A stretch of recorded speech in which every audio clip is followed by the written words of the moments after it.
NBA games all season long. Watch games live or on demand. In-game DVR and multiple views let you control the action.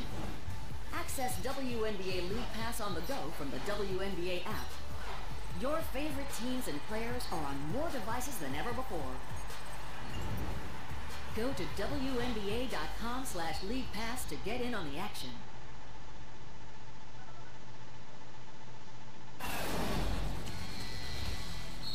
Back in Orlando, Florida, longtime Magic coach Brian Hill, your old coach, in the building here. Just walked by the desk. I noticed you didn't say hello to you. I'm working with you, man. It's out of respect. Oh, that's what that was? Brian Hill, okay. Yes, my old coach here in Orlando. Tom Sterner, who was an assistant sitting next to him as well, and now does some television work here with the Orlando Magic, and certainly has some good memories. Back when I was a little younger, I could jump a little higher. Hey, Coach Hill. Summer League continues from Utah Monday, July 3rd at 7 Eastern Time. You got Markelle Fultz and the 76ers against Jason Tatum and the Boston Celtics on NBA TV and the ESPN app as well. That's coming up on Monday. Summer League's all over the place now. 9-7 here. You know, Charlotte Hornets leading. And Matt, everyone loves those matchups. Top picks going at it. I remember a few years ago, Jabari Parker and Andrew Wiggins out in Vegas, and people looking forward to that. So, Summer League, a lot of fun to see the young superstars of the future go after. Turnover by Miami. Weber pushes again. There's Travion Graham high off the glass. One contact, didn't get called. Jake Odom in transition. Over to Parantes for three. Off the back rim. Adebayo cleans it up. Zach Irvin will try the three. Graham has the rebound for Charlotte. And that's the thing with a lot of shooters now. You go from that college three-point line, you extend it back a little bit. There is an adjustment period. Both Parantes and Irvin capable. They got to get comfortable a little bit deeper. Miami Joe just 1 of 6 from 3 early on. O'Brien drop step and one. Nice work by Johnny O'Brien. Yes, indeed, man. You have to admire his patience here down on the block. Just took his time as I like how he faced up there against Adebayo and just a couple ball fakes. Got into the paint. Nice footwork. Great finish with the left hand. O'Brien, as you talked about, has that NBA experience and sort of knows what it takes getting it done on the block. Played in the D-League and 11 games in the NBA with Charlotte and 7 games with the Denver Nuggets last season. Averaged 18 points a game, nearly 9 boards in the D-League with Northern Arizona. And Charlotte will keep it off the missed free throw. Weber tees up a three that's well good. Graham is there with the foul and another and one, successive and ones for the Hornets here. And right now, Charlotte is just outworking Miami. Extra effort plays, hustle plays. Obviously, this is what Summer League is all about, as Parantes checks out for Miami. But you don't see that from Heat teams. Heat teams usually, even Summer League. I've been impressed from doing games, watching games. Miami Heat teams play hard. And right now, they're doing hard. Free throw is good, so it's a 5-point trip for the Charlotte Hornets. Gian Clavel is now in. Where's number 53 for the Miami Heat? Came in during the free throw stoppage. Another turnover by Miami. That's developing into an issue here early on. Not uncommon in Summer League. And quickly, Charlotte gives it back. Right on cue. Right on cue. But, you know, people don't understand. I mean, you know, they've only been together for a couple days of practice. They're learning the new sets, new roles, new rules that are in the NBA. So a lot of these guys are making that jump from college to the NBA, trying to build that chemistry, trying to earn a spot on the block. Clavel out of Colorado State misses badly on the three in his first attempt. And back the other way, it's Mango Mathieu in for Charlotte now, rookie out of Louisville with the bucket. 17-7, the Hornets open up a double-digit lead. 9-0 run now for Charlotte. Here's Clavel. Carl White will knock down the jumper. For the moment, stem the tide. I think Miami, that's what they need to do. They need to get the ball more inside, at least get touches into the paint. off of drives or post-up opportunities. A lot of missed three-pointers and missed jump shots for the Heat. To your point about Miami, they're such a buttoned-up organization in so many different ways. Very seldom do you get media leaks, for instance, out of the Heat organization. This doesn't happen very often. It is widely known that they're meeting with Gordon Hayward. It's not really a leak so much as common knowledge. That's one of their off-season priorities in terms of free agency. So take a look at Eric Glass serving as head coach. He's the video coordinator for the Miami Heat. So with Chris Quinn off on official business, connect the dots there. It's Glass serving as the head coach today. Here's Clavel on the open floor. Miami kid who went to Colorado State playing for the Heat here in Orlando. And Matt, you talk about this organization, just a model organization. It starts with the leadership of Pat Riley, trickles down to everyone is a part of it. As Robinson reaches in for a steal, and looks like Weber's called for a foul. Justin Robinson out of Monmouth. They listed at 5'8", and he forces the turnover. Man, that might be a little aggressive with that 5'8" number. Is 5'8" ever aggressive? I mean, you know, hey, he got to applaud the effort and he's out here competing. It was an aggressive play. Fixing the shot clock. But I was saying the Heat franchise and that organization and what they've done, the types of coaching and front office type, and the loyalty. I see Keith Askins here, Juwan Howard played. I mean, guys have been a part of that organization for many years. And it's just a credit to Pat Riley, his vision, his leadership. This has been remarkable. Always been well known for the conditioning they require of their players, for instance. Physical demands in terms of body fat, that sort of thing. Some changes out there, as you can see. That's Eric Mika from BYU collected that rebound. Miami will keep it here. Trailing by 6 early on day 1 of the Orlando Summer League.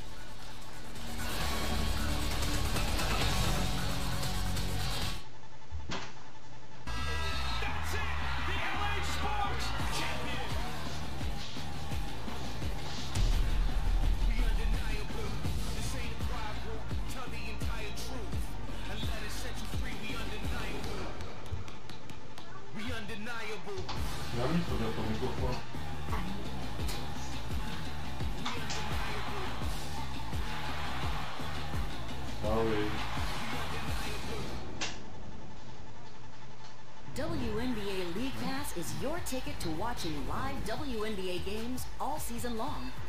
Watch games live or on demand. In-game DVR and multi-game views let you control the action. Access WNBA League Pass on the go from the WNBA app.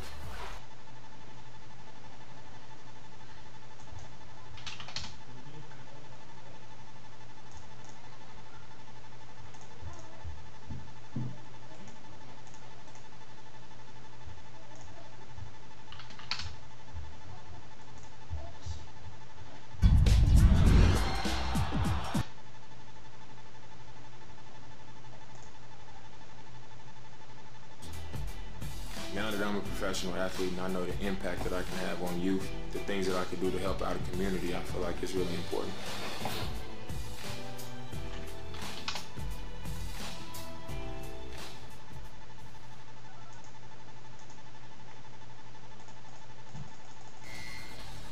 Well, again, the Miami Heat are reportedly set to meet with Gordon Hayward.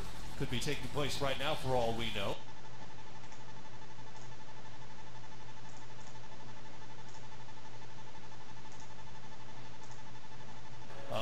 Connected, obviously, in terms of salary cap decisions. James Johnson is another guy they have to make a decision on. They will get relief from Chris Bosh now that it has been determined that his condition is career-ending. And Bam Adebayo, I misspoke, he was the 14th pick, last of the lottery, now the 13th pick. So, much to my chagrin, they lost their number, the jersey number, and the draft slot no longer line up. It sounded good, though, when you said it. It did, right? But I'll say this. I mean, talk about the Heat and the season they had last year. 41-41 after a shaky start. And somehow they managed to win 13 in a row in January and February. They lost that tiebreaker to the Bulls, so they missed the postseason. But they certainly had a great year, great feeling about the confidence they had. They had a lot of injuries last season, which was amazing. Players missed 328 games due to injury or illness, the most by any team in the NBA. So they can stay healthy, and then maybe some of these free agent acquisitions and signings, we had a chance to maybe get into the postseason next year. Amazing turnaround from 11-30 to finish 30-11 the back half of the season, including that 13-game win streak. They got better offensively, they got better defensively. They seemed like they were just having more fun. They played a little faster the back half of the season as well. Very seldom do you see a team do a complete 180 in terms of the record. It's exactly what it was in the middle of the season. No question. Dion Waiters, Johnson.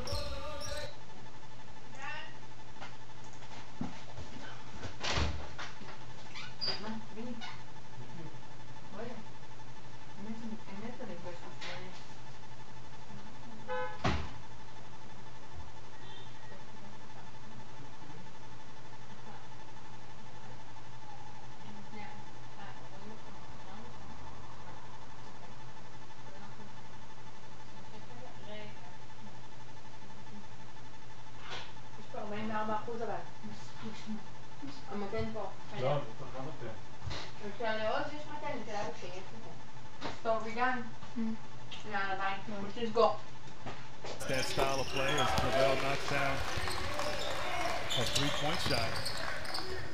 Miami embraced that, and certainly it did well for them. 5 points off the bench now for Gene Cavell. That's a high school in Miami. Picks up the steal there. Weber nearly got it back. Scramble on the floor. They'll get it to Weber, who flushes it home. And that's what Deontay Weber does. Forces turnovers, particularly in the backcourt. Finished his college career 12 steals shy of the Division I record. Suffered a horrible knee injury in February of his senior year. And that's really the only thing that prevented him from becoming the all-time Division I steals leader. Back in the open court, Grant gets it back and finishes it. Ball fake by Suleiman there. And that selfish play getting to the ground. Rashid Suleiman spent most of his career at Duke, finished up at Maryland. White travel. Kevin Payton is all over the call. And it's another turnover for Miami. I think a double pump fake right there by Suleiman, but great presence of mind and unselfish play. Graham with a great finish, hustling down the court. Charlotte still in control here early, Matt. Just getting it done in transition in the half court.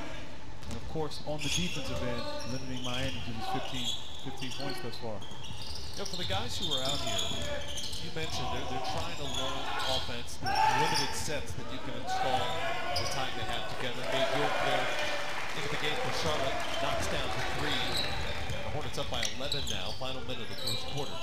For the guys here, what would your advice be in terms of how to approach the game? You want to stay within the construct of whatever offense you're trying to run, but the chemistry's maybe not quite there yet. How often is it they're just playing on instinct and on their basketball acumen? Well, you know, it's a great point, because you're trying to make the team, you're trying to stick out and certainly show that you're capable of being on the squad. But you also don't want to get lost. You don't want to get lost in the shuffle. So I think you don't want to overthink it. You got to play off of those instincts as you talked about. You got to play hard. And if you're a shooter, shoot the ball. If you're a rebounder, a diver, a screener, whatever your role is, whatever you do well, you know, that's what you should concentrate on and focus on doing. And then effort. You know, players, some of these guys trying to make a team, they're not going to make a team to necessarily be a star next season. Right. You know, they got to understand what they're going to be and what their role would be. And so I think effort, energy, good body language, these are the types of things that organizations, coaches, front office types are looking for. You're constantly being watched here in this environment. So just go out, do what you do best, play hard, have a lot of spirit, and give yourself a chance. For most of the guys here, aside from the lottery type picks, most of these guys are looking at roles with their NBA team if they make it. Summer League continues today in Orlando on NBA TV and the ESPN app. Got the Magic and Pacers coming up at 1 Eastern time. Then it's the Knicks and Dallas. The Oklahoma City Thunder, who made a little bit of a splash last night, acquiring Paul George, will take on Detroit at 5 Eastern time. Talking about a splash there, man. I mean, did anybody see that coming? I mean it's amazing. There's so many great NBA reporters out there who tap into their sources and speculate, report, prognosticate, etc. I didn't hear that one at all. That one was completely under the radar. That is true. York will try another three, back brings it. Stays with Charlotte. Mathieu, contact there, and it's a block. Mango Mathieu will go to the free throw line for the Hornets here. 15.6 seconds left in the first. Mathieu there trying to get to the finish, and that was definitely a block there in front of him. But I like this kid, Mathieu. I had a chance to watch him last year in the tournament in Indianapolis, and he's a high-energy big, played for Rick Pitino at Louisville, a rim protector, a rebounder, understands who he is. He's not a guy you throw the ball to in the post, but he's experienced, he plays hard, and certainly can add value to this Hornets ball club.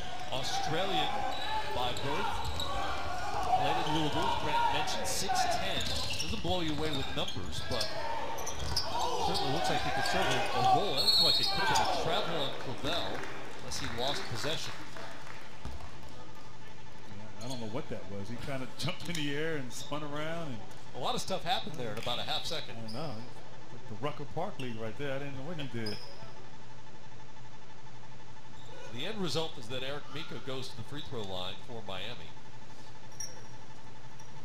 Eric Mika is 22, undrafted as an early entry candidate, went to BYU. And because of his Mormon mission in Italy, only completed his sophomore year at BYU before he decided to embark on a pro career. Good size, nice touches on his free throws, and a guy who can space the floor with his shot is Suleiman. That shot did not count, and that'll do it for the first quarter. Charlotte Hornets jumped out on Miami early, built a double-digit lead. They'll take a 9-point lead into the second quarter. Game one, day one of the Summer League here in Orlando, Florida. We're back after this. I love the WNBA. This is gorgeous. They're huge talents. I learned a little bit from them as well. They make the game extremely exciting to watch. Why do I watch them work? You have got to be kidding me. 2 words: sick handles, mad skills. Spectacular. Candace Parker, Della Don, Sue Bird, and Diane Taurasi. My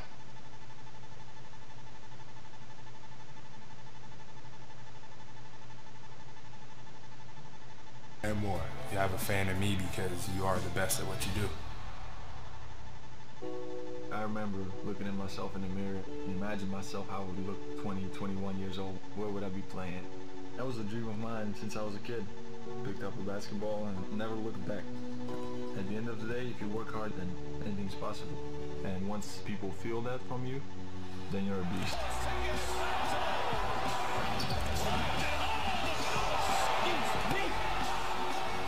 This is why we play. Oh my goodness. WNBA League Pass is your ticket to watching live WNBA games all season long. Watch games live or on demand. In-game DVR and multi-game views let you control the action. Access WNBA League Pass on the go from the WNBA app. Your favorite teams and players are on more devices than ever before. Go to WNBA.com/League Pass to get in on the action.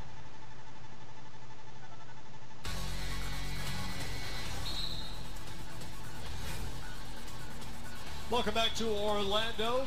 First quarter in the books.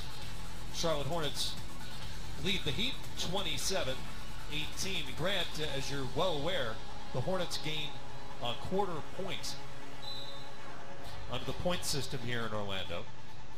They won the quarter, so they win a point. Yes. That will go to the ultimate seeding tournament portion of the week. Well, I'm aware now. Thank you. I did not know that. I feel like I was not prepared.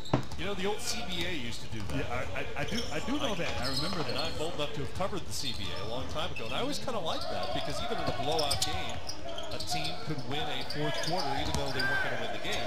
And it would apply to the standings over the course of the season. It's a very good point. Every quarter meant something. It caused players to play hard no matter what the score was. And I think in Summer League, they're going to play hard regardless. These guys, as we talked about, are trying to make these rosters. So every possession means an opportunity for your career. Back-to-back turnovers start the second quarter. Eventually, Justin Robinson is off on the jumper. Foul on the rebound, so they stay with Miami. And look inside here, Adebayo battling inside Karnowski. That's a big guy down there. But Adebayo getting position, going up with one hand, getting the rebound and drawing the foul. Karnowski didn't help himself by not watching the ball. He's watching Adebayo instead. Big shim at Karnowski.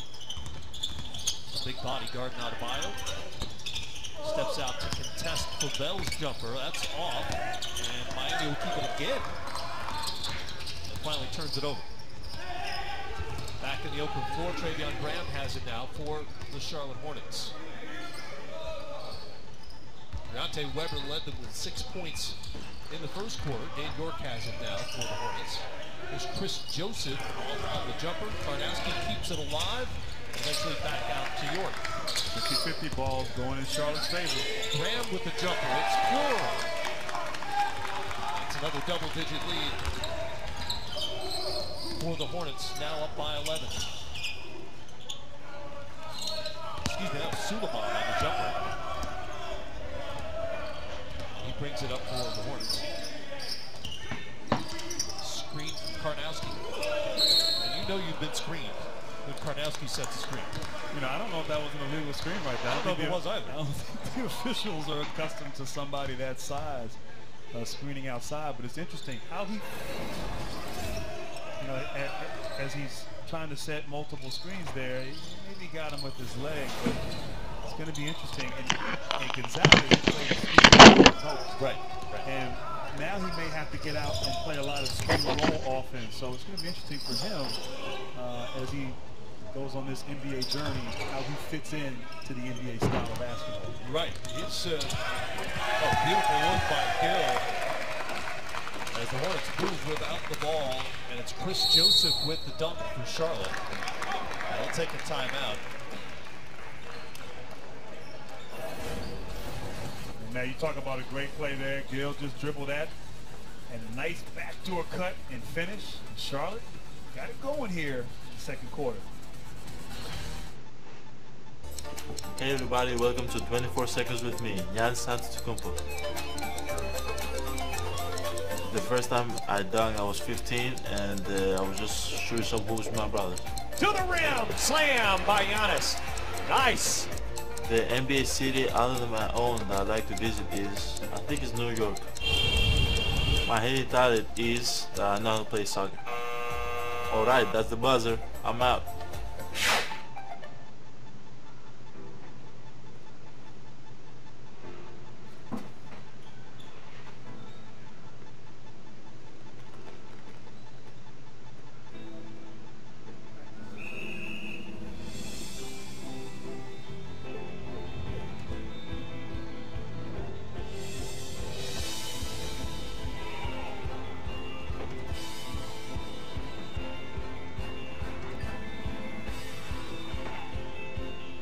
WNBA League Pass is your ticket to watching live WNBA games all season long. Watch games live or on demand. In-game DVR and multi-game views let you control the action. Access WNBA League Pass on the go from the WNBA app. Your favorite teams and players on more devices than ever before. Go to WNBA.com/League Pass to get in on the action.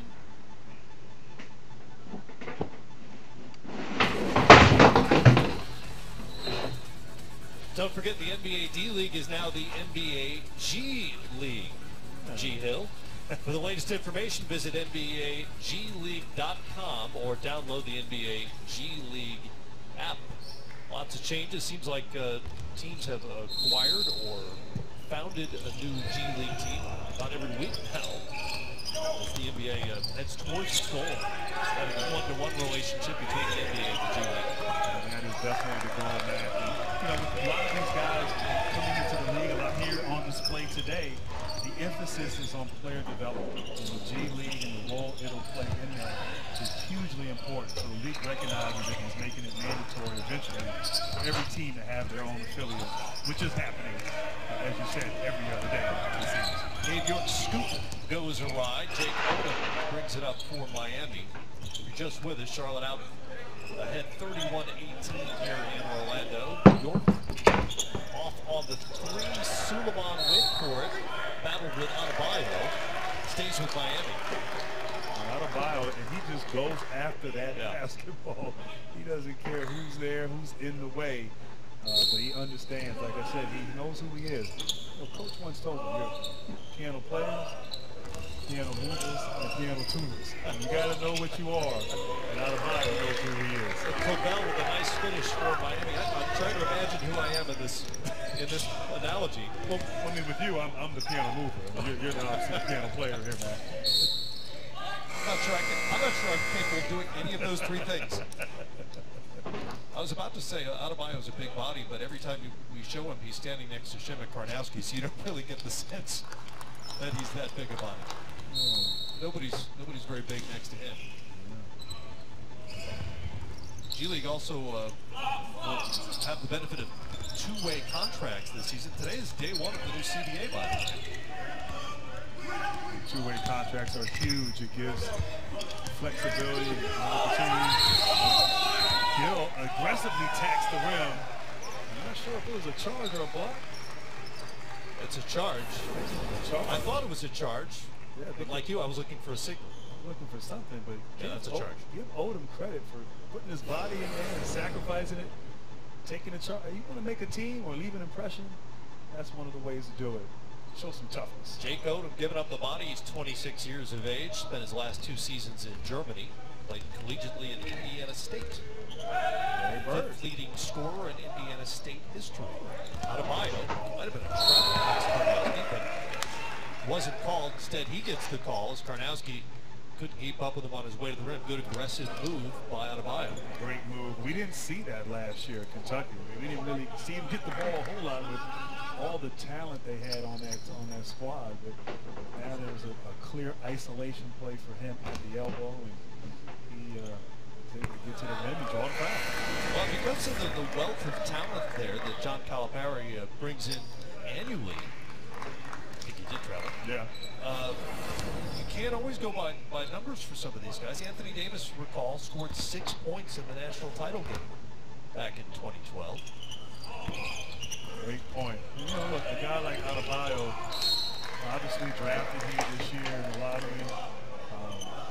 Was a great high school player, top recruit going to Kentucky. The pro scouts know who he is. They've known and watched and monitored him for so long. And so it's not just, as you said, going off of his freshman year, but his body of work thus far during his high school and college career. I think Devin Booker never started there. Exactly. Wow. Talk about a great player. Suleiman, Gill. Anthony Gill very active without the basketball. Finishes there for Charlotte. Gill has 6 points. 33-21. Robinson using the screen from Adebayo. He'll try the jumper. Well, Adebayo working hard there again. Gotta love the activity and the athleticism with Bam Adebayo. Some folks question whether 14 was too high for Adebayo in the draft. Again, at that stage, you're mostly drafting on spec anyway. Right. Yeah, I think this year's draft, I thought the top 9, top 10. And after that, it pretty much evened out.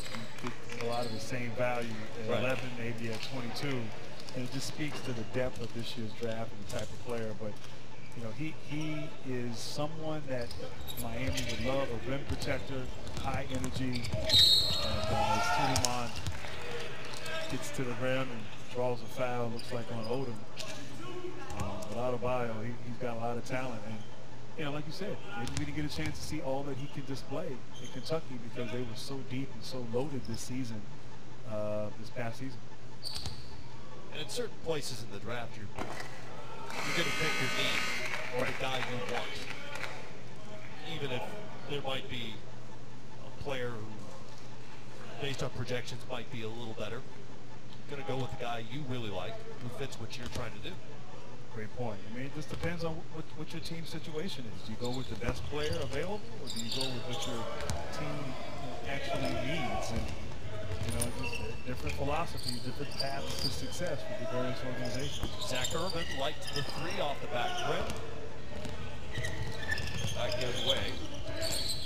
Wade Bacon, the rookie. Graham has it down. Back to Bacon. Rashid Suleiman played with the Swarm D-League, now G-League team for the Charlotte Hornets last season. Off by O'Brien. Backs comes Jacob.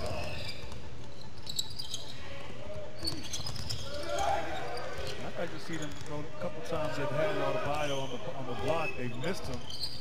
Get the big fella the ball when he's down there alone. It's not like Shaq, I think. Been setting a lot of screens and crashing the boards here early on. Nice touch for the Miami Heat. Zach Urban off the glass, and the Heat back within 10. Zach Urban, what a year he had. His teammates at Michigan. He's such a clutch player, off the dribble, gets to the rim. Graham spins, and good. Trevor Graham with a nice move for Charlotte.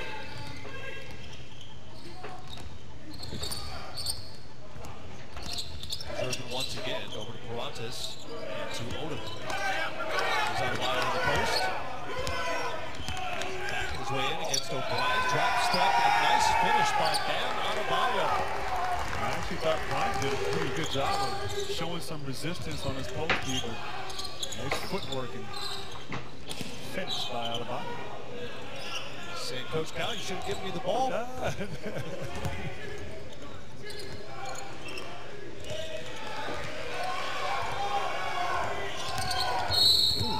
Collision there. Adebayo came over to try to help on Graham. Bam in the post there, just takes his time and spins baseline. Nice little head fake. Gets to the basket. I'm sure Coach Cal's watching at home. Man, we should have done that.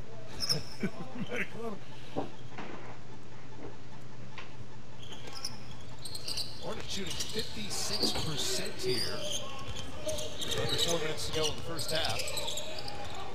Weber back to Graham. Graham on the floor, draws the contact. And how many times have you seen that where a guy dribbles and attacks the basket, initiates the contact, and gets the favorable whistle call from the officials? You know, he didn't settle. He just went to the rim and was able to get to the free throw line. You don't see a lot of that now. I think in this day and age where we space the floor, we embrace shooting a lot of three-pointers. Players who understand how to get to the free throw line are very valuable. Graham has been there a few times here early in this game. Such a huge help in terms of efficiency. You don't have to get up a million shots to get numbers. See guys like James Harden and DeMar DeRozan take advantage of their ability to get to the free throw line. Of course, the stars, they know how to get it done. Yeah. White tried to go the opposite side, cleaned up by Eric Mika out of BYU. Back within 8. Mika was one of 3 Division I players last season to average 20 points and 9 rebounds nationwide. Weber working with his old BCU teammate. They've been reunited here in Charlotte. Weber and Graham. Nice over by Weber. Good pitch. Graham cleans it up and puts it home. And Matt, he just has a nose for the basketball, knows how to be in the right place at the right time. Great read on the offensive glass and tremendous finish. Clavel coming off the screen. Crossover. Over to Urban. Back to Clavel. Inside to Mika. Fadeaway wouldn't go for him. He didn't make that shot. He shot that with confidence. Yes, he did. Looked good. You can tell a scorer when he takes a shot. Eric Mika's taken that shot before comfortably. Yes, he has. Perantes out Off to White, back to Clavell. Montes again, past Weber. Into the corner, Zach Urban. Shove up below. I think Graham's going to get the call there as a couple of different Heat players went sprawling to the floor. Had to call a foul here on someone. All the bodies on the ground, but Graham just getting it done inside. 9 points, 7 rebounds for Trey Long.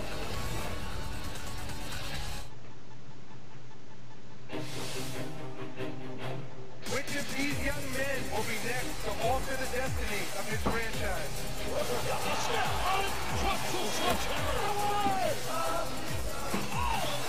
That was a thing of beauty. Oh, blocked by James! 3 out in the corner! Back to the Something tells me this ride is just getting started. WNBA League Pass is your ticket to watching live WNBA games all season long. Watch games live or on demand. In-game DVR and multi-game views let you control the action. Access WNBA League Pass on the go from the WNBA app. Your favorite teams and players are on more devices than ever before. Go to WNBA.com/League Pass to get in on the action.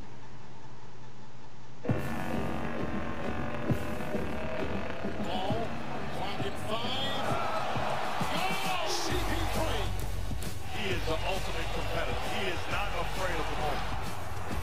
Oh, that's the CP3 we know and love.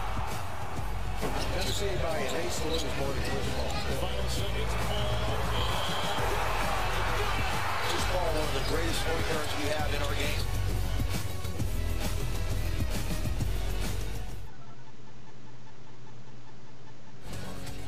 The Heat are one of the teams very much in the game for the services of Gordon Hayward, who's making his free agent rounds here on July 1st. Got the signs all set up there in Miami, putting him in the uniform. Heatward. Sure. Word, I like that. Heatward. Sure. Why not? Boston will have something to say about that. Obviously, the Utah Jazz, as the incumbent, have the advantage. They can offer the extra year, extra dollars as well. Hayward's in a good spot right now. It's good to be wanted. Much needed bucket by John Clavell. Heat were shooting 30% before that went down. And give credit to Miami right now as there's a delay of game call. It's going to be a technical foul.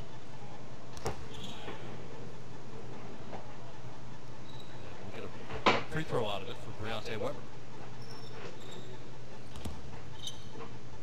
Say Miami has certainly flipped the switch a little bit here late in the second quarter. Weber comes up short on a technical shot. They have upped their intensity. Obviously on the defensive end it's been consistent, but offensively now they're getting baskets and kind of getting back into the game here slowly. You want to feel good about yourself going into halftime. Try to get this with under 5 points. We'll get back to Hayward because you went through this process before. What is it like? How I don't know what the word is. How daunting is it? First of all, I mean, there's a responsibility to yourself first and foremost, but you also understand that these teams who are after you are looking to you to change their futures as they approach you with these contracts. It is quite the experience, and I went through that in 2000 actually here in Orlando, leaving Detroit. But it's amazing. And they lay out all the stops. They talk about the team and how you can sort of take them to the next level, maybe move the needle with the franchise. Gordon Hayward, obviously, we've heard about Miami. We've heard about Boston. We know what they've done in Utah. And certainly they may have the advantage, who knows. But it can be overwhelming, but it can be a wonderful experience, and you just want to make the right decisions, a huge decision for you as a basketball player, not only just a new franchise moving to a new city, but getting an opportunity to get the most out of your career. So you see it year in and year out, it's going through it right now, and I'm sure it's just a lot of fun. Bam Adebayo out in post with a greedy face-up shot over Johnny O'Brien. Very nice. footwork. Oh, kind of inside reverse pivot, squared up, nice jump shot. Are you trying to say that, you know, maybe Coach Cal didn't line that? I'm just saying maybe perhaps we didn't see the full range of Adebayo's capabilities in Lexington. And perhaps maybe he's worked on that. Maybe in preparation of the draft. Also very possible. He's still very young. Very young, but that's the thing. These guys are so young. Adebayo, 1 year out of college. So much upside. Bryant with the dunk. In the last couple of minutes, he's shown off a step-in three. The dunk down low. Johnny Bryant with 9 for Charlotte. Lead is 10. Lavelle. Everett comes down authoritatively with the rebound. Well, that's the other thing about, you know, with the age of these lottery picks, typically 19 or so, the learning curve is such that they really can improve from the time their season ends to the time they're drafted. Very great point. Getting better, staying hungry, not being satisfied. The journey now just begins. Getting drafted. I almost tipped that home for Charlotte. The shot was off. Charlotte wins the second quarter as well. 44-34. We've reached halftime here in Orlando. 54% shooting for the Hornets. Travion Graham leads the way with 11. And Charlotte takes a 10-point lead to the break.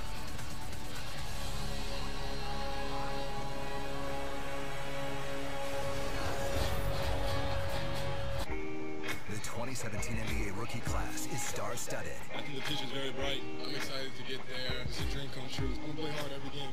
And summer is their first taste of the real spotlight. Summer League has arrived, and it's time to go to work. After all the preparation, talent will be showcased at the next level. Giannis Antetokounmpo, the man known as the Greek Freak. Yes!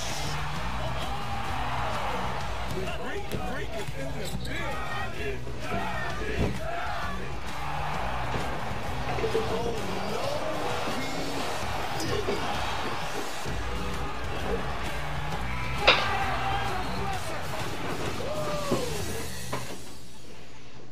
Hey everybody, welcome to 24 Seconds with me, Jimmy Butler.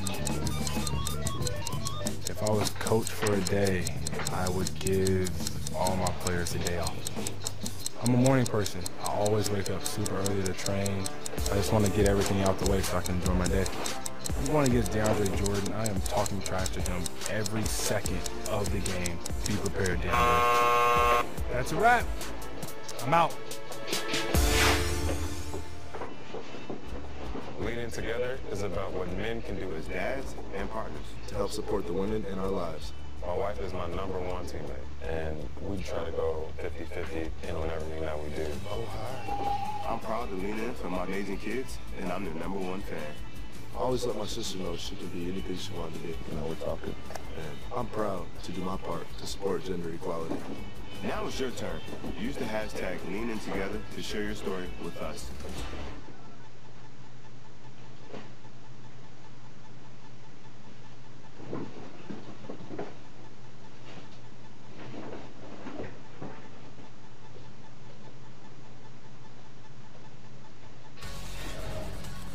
Got all the summer league you could possibly handle coming up here on NBA TV throughout the month of July. Tomorrow here from Orlando, we'll tip things off at 1 Eastern time with the Knicks and the Detroit Pistons.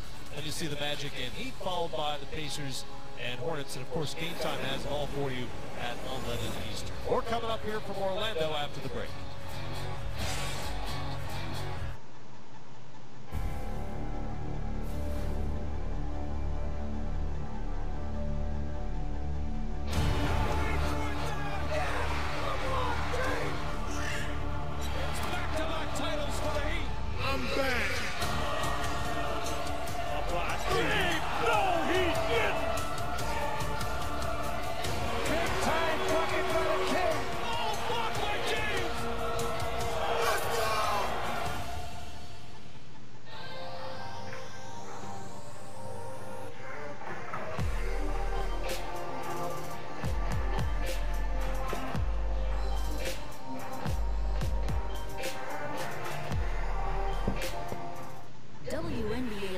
Pass is your ticket to watching live WNBA games all season long. Watch games live or on demand. In-game DVR and multi-game views let you control the action. Access WNBA League Pass on the go from the WNBA app. Your favorite teams and players are on more devices than ever before. Go to WNBA.com/League Pass to get in on the action. That's it! The LA Sports Champion! We undeniable. This ain't a Bible. Tell the entire truth. And let it set you free. We undeniable. We undeniable. We undeniable.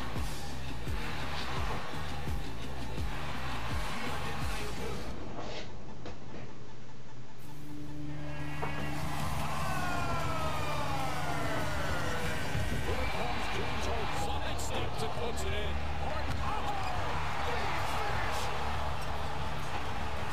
The field is balling right now. Down to 4, 3, down to 2.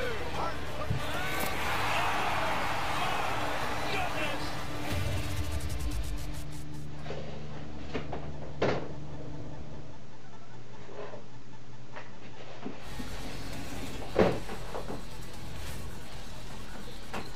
Welcome back to Orlando, everybody. Summer League 2017.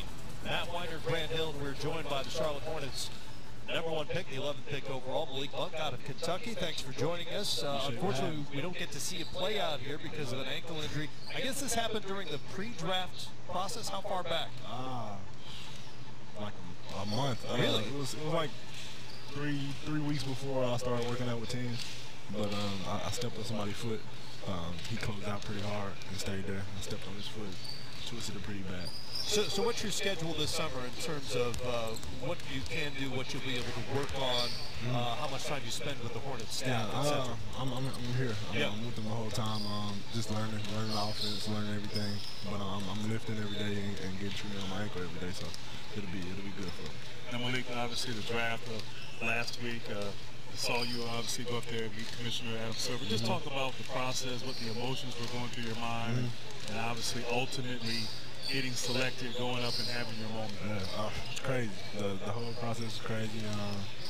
I loved it though. All my family was there in New York with me.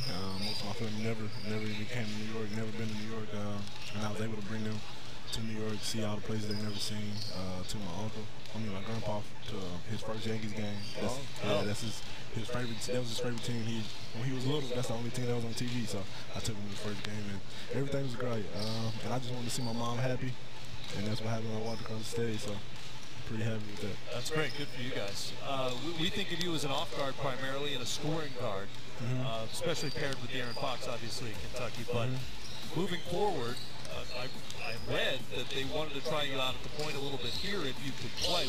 What do you envision as your role? What have they told you that they expect from you in terms of where you'll play? Yeah, I'll be doing both. I'll start with the off guard, but when Kimber or whoever's playing one and go out, I'll move to one sometimes. So we've been talking about me playing both, and I just got to get comfortable with both.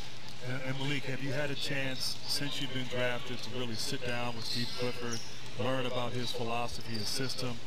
You just talk a little bit about what he sees in you and what he expects from you this upcoming season. Also, as soon as I got drafted, the next day we got to go do the press conference. And that day he talked to me and he told me what he seen in me, and that was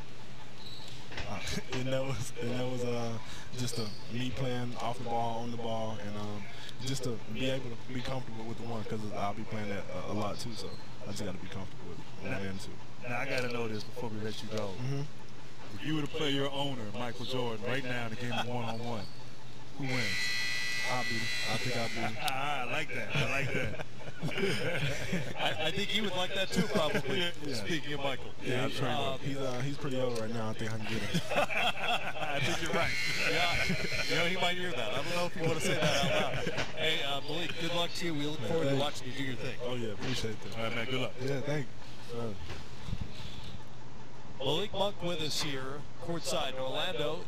His new team, Charlotte Hornets, lead 44-34 at the half. They shot better than 54% in that first half, led by Travion Graham. He had 11.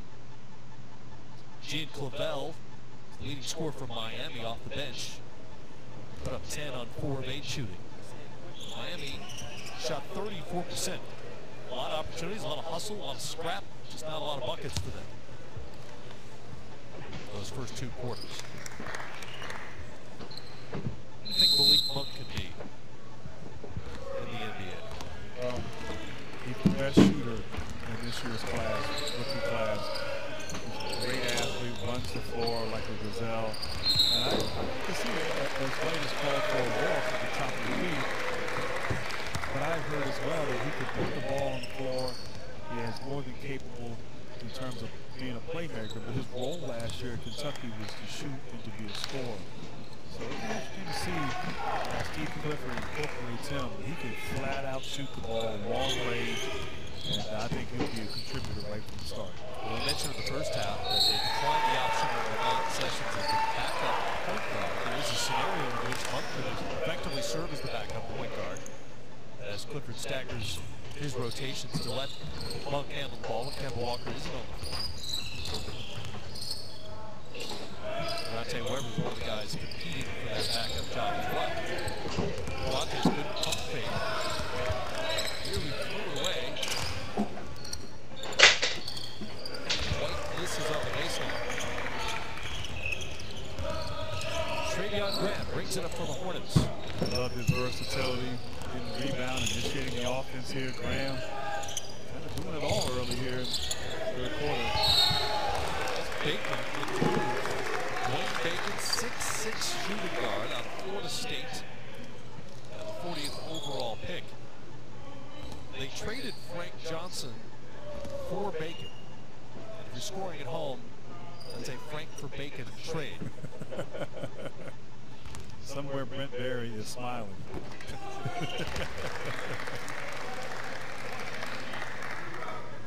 You have to like Bacon's size, 6'7".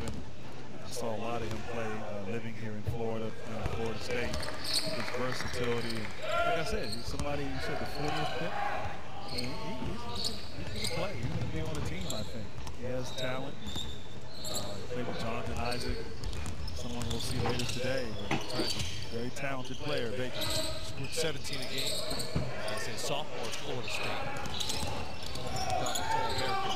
Jay Goat, wide open 3, back rims it.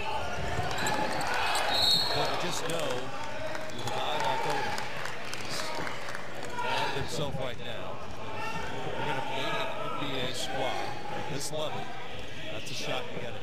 You're shooting, you got to make shots, and you want to have a game or a stretch in a game when you get hot, when you hit consecutive shots and leave that impression on coach's mind. Bio came up short there as he ran into Bryant. Back on defense to stop Bryant. Graham into the Bio in the post and draws the foul. Savvy move by the veteran O'Brien. You just can't teach experience right there. Adebayo got caught with the hand in the cookie jar. Bryant just sort of swiping his arms through, initiating contact. You don't really see that in college, but Adebayo will see some of that here now in the NBA defensively. Johnny O'Brien, 6'9", played his college ball at LSU. Drafted in 2014, first 100 games in the NBA with the Milwaukee Bucks. As I mentioned earlier, 11 games last season, split between the Hornets and the Nuggets, and 25 more games in the D League. Now the G League. I don't know what to call it because in past tense it was the D League, but it's becoming the G League. It takes time. It takes time. Well, I mean, a bit of a limbo. Kind of a gray area here in the summer. I like the G League. I like that name. There's a little flavor, something new, kind of rebranding it.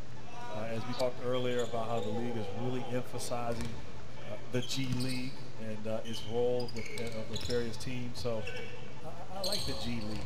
It's not named for you, for viewers at home. It's a Gatorade sponsorship. Oh, okay. Oh, I didn't know that. This is not specifically your league. Oh, okay. But in that case, it doesn't matter. Oh, Carl White there with the jumper for Miami. Heat back within 9. And timeout on the floor early in the third quarter. And Charlotte leads it 46-37.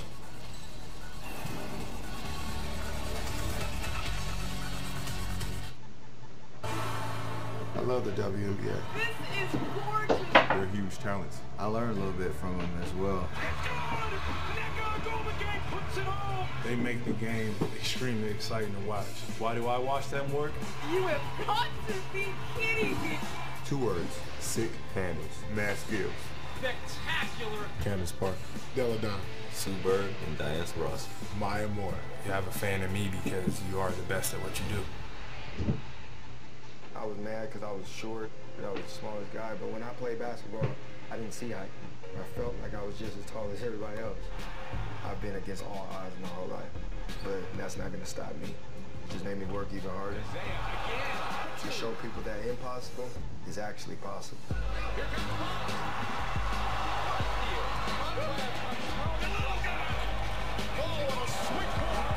This is why we're playing. Oh my goodness gracious, Kyrie Irving. Hey everyone, welcome to 24 Seconds with me, Kyrie Irving. My handshake style is very unique. It's simplistic, just like my personality, but it has a little flair. Here we go again. My hidden talent is art design. The power of art has a way of connecting, just like basketball. I am not chatty at all on the floor. I let my game do the talking. Kyrie oohs and ahs from the crowd. All right, that's the buzzer. I'm out.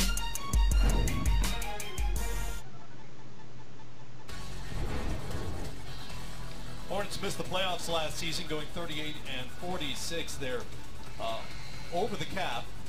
Most of their players are under contract, and made the big deal for Dwight Howard. They sent Marco Bellinello and Miles Plumlee to Atlanta 2 days before the draft. Interesting move. Howard lands with 2 years left on his contract with the Charlotte Hornets. Dwight Howard, having played for Steve Clifford here in Orlando when Clifford was an assistant with Stan Van Gundy, and of course when Clifford was also in LA, he has familiarity with Dwight Howard, and saw Dwight when he was at his best as when they draw another foul against the Heat. But to be able to go there, and obviously Charlotte took a step back last year. They didn't make the playoffs and things didn't go well, but incorporating Dwight Howard with the Kemba Walker and some of those nice complementary pieces, I think they're feeling really good and optimistic. But it's going to be key in terms of how Clifford is able to manage Howard. Howard, this is his 3rd team in 3 years, and so I think it's 15 in 15, 6 years, 7 years. So can he get back to the Dwight Howard that we've seen in years past? Well, that's the question. What can Clifford draw from that he can maybe revive in Dwight Howard as a one? Well, I think first of all, Dwight Howard is still a great defensive basketball player, rim protector, rebounder. I was reading some stats. He was 79% of his attempts came inside the restricted area this season. And he shot 72% inside the restricted area. And that was like almost 200 dunks. He was just 31% outside the restricted area. So getting him in screen and roll, getting him in situations where he can finish at the rim. He's not a guy you can throw the ball to in the block and 20, 25 times a game and say, take us home, big fella. If you make him feel vested, feel involved, and get him to buy in, you got a chance. And we'll see. It didn't work in Atlanta the way everyone had expected. But I know there's high hopes for him in Charlotte. And for them, getting to the playoffs would be a huge step in the right direction. And Dwight Howard can certainly help them in the ball. It was telling in terms of his value league-wide what the Hawks got back. Marco Bellinelli and Miles Plumlee spot picks as well. Dwight Howard's got a little something to prove in Charlotte. Obviously not considered the player he once was. Well, it's interesting. I mean, as you get older, as you switch teams, as you maybe go through injury ordeals, and these are all things that I went through during my career, you have to be able to learn to adapt. You have to learn to adjust. And you have to figure out how you can still add value to a franchise and to an organization. And so that's something that all players have to go through at some point in time, for the most part, unless you're Kobe Bryant, who pretty much kept the same role throughout his entire career. Right. You look at that 2009 Eastern Conference Championship team, lost to the finals to the Lakers, and Dwight was really at an MVP level at that point in time. But almost 10 years later, it's different. Yeah. And so it'll be interesting to see not just this upcoming year of Adebayo with a great offensive rebound and finish, but also for the rest of his career, how he's able to play. Bam Adebayo with the putback here for Miami, and if you're a Heat fan, probably like what you've seen out of the big kid from Kentucky so far as he goes to the free throw line. Well, one more thought on Howard before we move forward. Is it a fair criticism that he has not adapted well enough over the course of his NBA career? Hasn't maybe moved on to the next phase as well as he might have? Well, as an outsider looking in on the situations he's been in, they haven't worked out. And they've moved and things have not ended well. And they've been short tenures there in those various locations. So I think it is fair to say sometimes you got to maybe look in the mirror and a guy who knocks down another jump shot and figure out what do I need to do to make it work. And he has a great opportunity now in Charlotte to do so. Bam Adebayo down to double figures, 10 points and 7 boards here. Miami within 7. Bench a little fired up right now as they get the defensive pressure against Travion Graham. Talk about just effort. Adebayo running the court, his physicality, just strong. And I love this right here, a little face-up, one dribble pull-up. I mean, I haven't seen that from him at all. But he is feeling it. And you said he has 7 rebounds, man. It feels like he has more than 7. It does feel like that, yeah. Just because he's around the ball all night, or excuse me, all day here in the game. But showing some talent and showing that he's put some time in the gym, working on his game. Pat Riley, Eric Spoelstra have to be pleased with that. It's been a pretty good battle. He's not in the game right now. Pretty good battle with Johnny O'Brien for a good chunk of the night. Actually, O'Brien is back in the game now, but he took advantage of Gill on the other end. But he and O'Brien have banged, and O'Brien, as we talked about, is a little more of a veteran guy. So a good test for Adebayo, and he's fared pretty well here so far. Deontay Weber to the free throw line for Charlotte, whose lead is down to 7 thanks to this mini surge by Miami.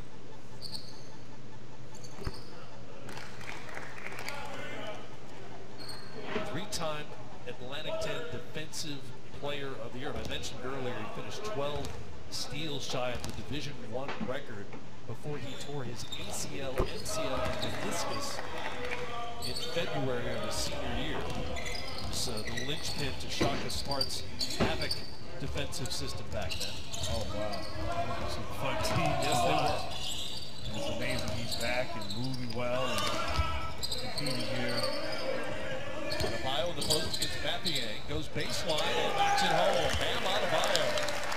And now with 12 points. I'm sorry, man. After he scored, he looked over at Malik Monk. His old Kentucky teammate. But he's showing everything down there on the block. Edris Femi Adebayo is his given name. Graham misses. Mathiang could follow. And Durantes emerges from the pack. They'll push it for Miami. Probes a little bit. Zach Urban with the pull-up. And the jumper is good. Zach Urban with the almost Sean Marion-like shooting motion as he brings it from about chest high. That's a great comparison right there. And that was Urban's shot right there. One dribble pull-up, get to that mid-range. That's what he did in Michigan, and certainly on display here. Foul away from the ball.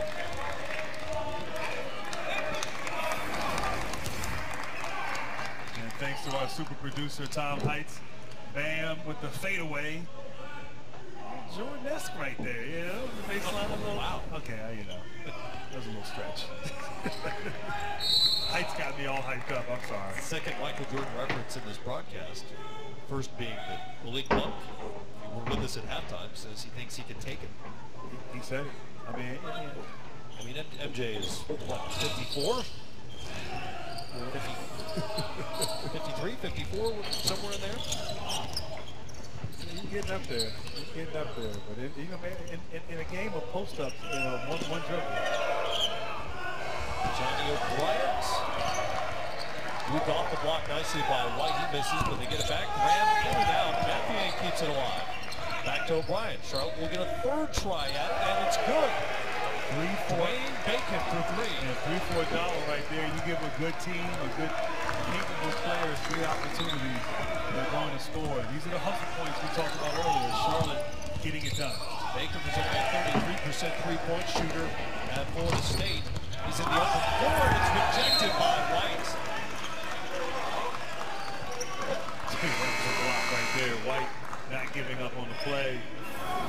Just swatting it into the section there, into the basket. But effort. Nice move by Bacon in the open court. White just, wow. Hurt himself trying to block down. Landed awkwardly, bounce back up. When you're young, you bounce back fast. Charlotte lid bounce. Weber has it. Pulls up, short.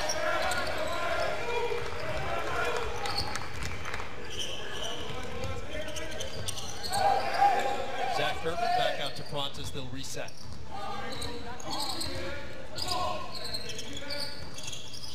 Obel, an aggressive time he's entered the game. That short follows his own, and it's off. They say off Charlotte. Obel definitely looking to score. Mindset of you miss every shot you don't take. And he's giving himself a chance, that's for sure. Inbound to White. Bumped by O'Brien. They'll call it before the shot. He put 2 hands on him. He was says Kevin Feige. He definitely did. He put 2 hands on him. And what I've noticed here, Matt, the game is more physical in Summer League than it is in the regular season. And it's just interesting how the game has been officiated. Regular season, not as much contact. Prontas, confident stroke as he bounces into a 3 in London. Prontas takes it a 5-point margin now. Miami creeping back into the game. Charlotte has led pretty much from the get-go. That's a backcourt violation. And that right there, you know, Weber's had a great game. Big fan he is, but you know, as a point guard, you have to read that situation. You have to be patient. Let O'Brien get over the half-court line and a little turnover here as Miami's getting some momentum here in the third quarter. How much reason for O'Brien to have the ball anyway, right? That's true. Good point. Shot is off. Here comes Weber. Pulls it back out. Lost the handle for a second. Graham. Boy, uses that big body aggressively. Barrels into defenders. Bodies go flying. And we'll take a break. 55-50. Hornets lead it in Orlando.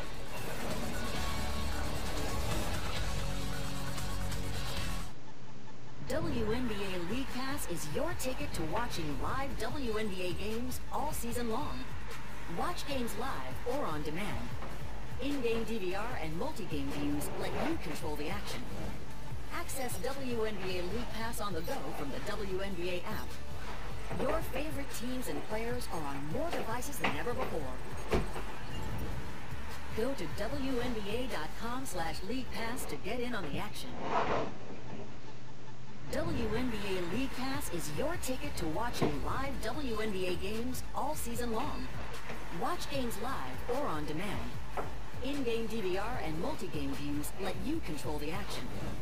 Access WNBA League Pass on the go from the WNBA app.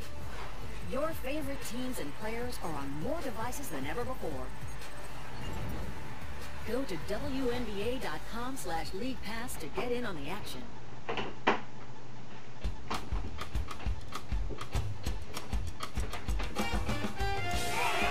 Davis on top of Zeller. Look out for Lowe. What can he do? Franchise Anthony Davis. How you doing?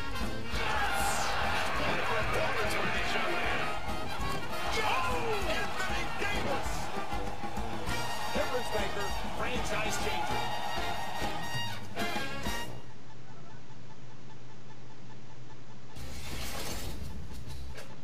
Well, while we're here in Orlando, the crew back in Atlanta is tracking all the latest free agent news, and they'll have it for you tonight at 7 Eastern Time. Free agent fever on the first day of the free agency period here in 2017. And on the eve of free agency, the Oklahoma City acquired an NBA All-Star 4 times over. Paul George headed to the Thunder in exchange for Victor Oladipo and Domantas Sabonis, who are now Indiana Pacers. Fascinating move last night by the Thunder. I don't know that a lot of folks saw that team acquiring George, who obviously was available, made it clear that he plans to test free agency next summer, and most believe he would like to eventually wind up with the LA Lakers. Certainly he handicapped the Pacers' efforts to get fair and full value for him. Well, what do you make of Paul George now with Russell Westbrook, the league MVP, and OKC? I mean, it's just fantastic. I mean, OKC, Sam Presti, I'll tell you what, I want him negotiating my next contract at NBA TV. How he pulled that one off is just fantastic. But you got that other star to complement Russell Westbrook, and obviously he can take a step now. Maybe not good enough to still beat a Golden State Warriors, but certainly now have an opportunity to be considered one of the elite teams in the Western Conference. He really didn't give up much for him. That's the big shock and the big surprise. So great move, Oklahoma City. Still trying to figure out Indiana, the reason behind that.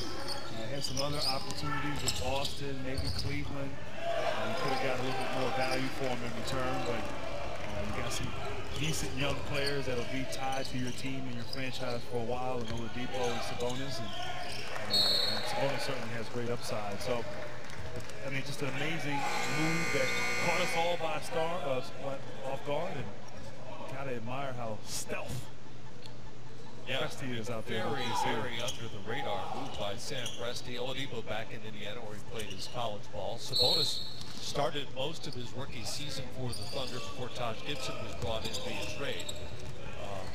But George and his representatives didn't do his now old team any favors by going public with the, well, it was a league essentially that he would test free agency, because that means the rest of the league knows that Indiana's a seller at that point. Makes it awfully difficult to get a deal done. Reportedly, a 3-way deal between the Cavaliers, the Denver Nuggets, and the Pacers fell through late before OKC stepped in. A deal that would have sent Paul George to the 3-time Eastern Conference champion Cavaliers, but that is not to be. And now the balance of power shifts even a little more to the West now, with George heading that direction.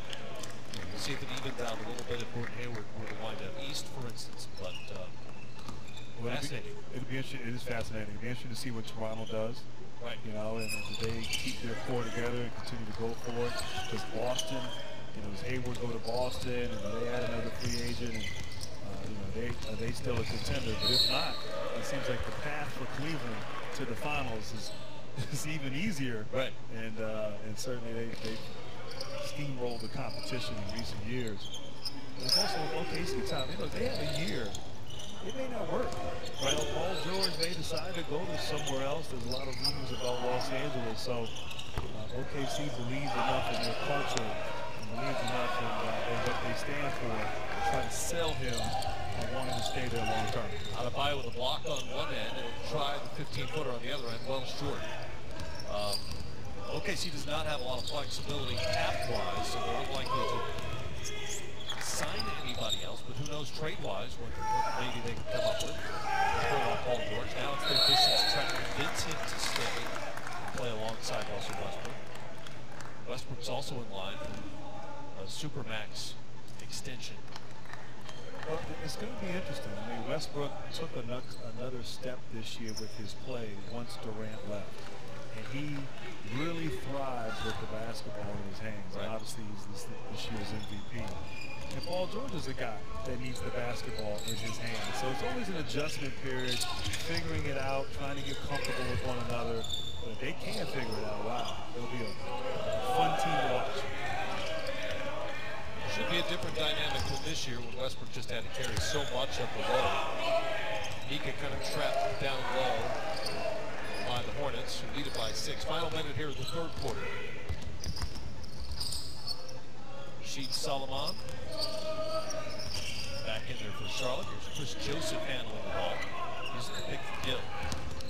Gill puts it on the floor. Bounce from Gill. No goal. Miami here a score, a 2-for-1 opportunity. Get this lead more in their favor here going into the fourth. Featured out of Bio here, hands it off to Clavell. This is on the jumper, final possession now for the Hornets with about 20 seconds to go.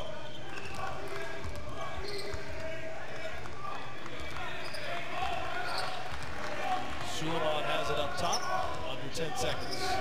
Screen coming from Mathieu. Suleiman will take it off the glass and good. Good end of the quarter execution there by the Hornets. And they'll pad their lead. Miami wins the quarter. Charlotte leads the game 16-52. 16 points from Travion Graham. Suleiman with his second bucket to make the margin 8-3.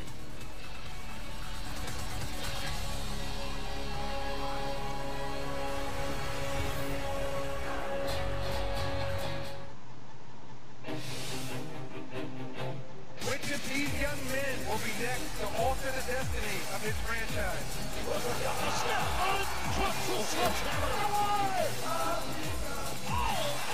That was a thing of beauty. Oh, blocked by James! Straight out in the corner! Back to the green.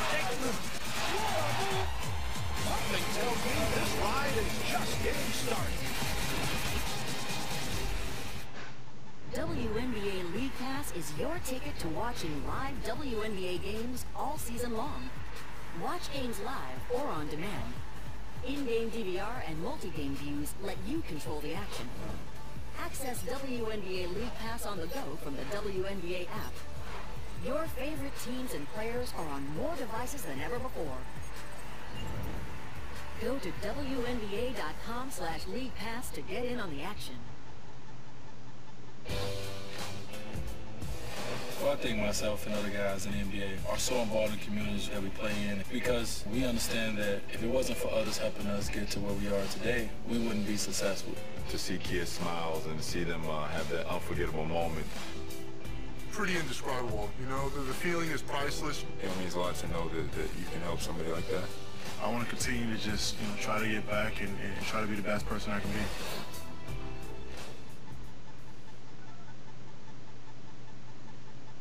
Said she doesn't like it. Summer League continues today in Orlando on NBA TV and on the ESPN app. Up next, it's the Magic and Pacers at 1 Eastern time. Then we'll see the Knicks and Mavericks. Later on, the Thunder and the Detroit Pistons. Game time will wrap it up for you at 11 Eastern time. Final quarter here of game number 1. Charlotte leads at 60-52. Didn't shoot as well in that quarter. They're down to about 46%. Miami's been hovering in the low 30s throughout the game. They've scrapped for everything they've gotten here today so far. Now at about 33%. Anthony Gill underneath. Blocked by Adebayo. It'll stay. Adebayo feeding the off field, but it'll stay with Charlotte. Adebayo, once again, showing his impact. He's a hustle guy, he's a defender. More offense today, too. The defense is a little more offensive skill than perhaps we knew about from his Kentucky days. Turnover there. I saw that Adebayo was the second most efficient isolation defender in the nation last season in college basketball. So you know their calling card in Miami is defense. And having a Whiteside there, and Adebayo, and how they play getting up and down the court. Defense is what it's all about. Carl White off the three. Grant bringing the defensive analytics to the broadcast. Much appreciated. Anytime. Anytime. Suleiman. Here's the Karnowski screen. There to the right. Stays with Charlotte. Off of the Carl White.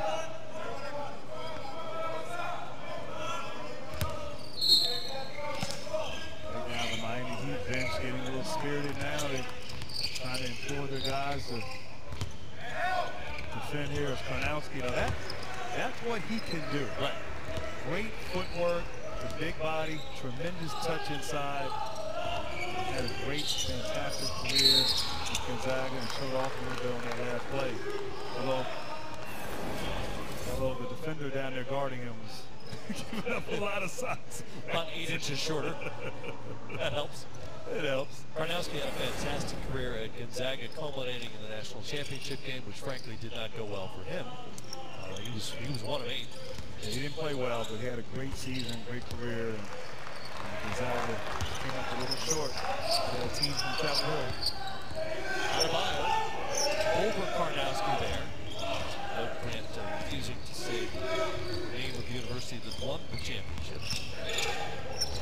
I said it enough during March. You reached your quota? There you go. Somewhere Kenny Smith is listening. Adebayo has it again. Thought about the face-up. Hands off to Odom instead. Got a switch now. Karnowski on Odom. Fish out of water. Odom can't make it pay. Trying to get him back. Karnowski right. posts him on the other end. He's going to take him one-on-one isolation. And it's interesting right now, just a lot of these teams, Charlotte, they're running a sort of pin down set.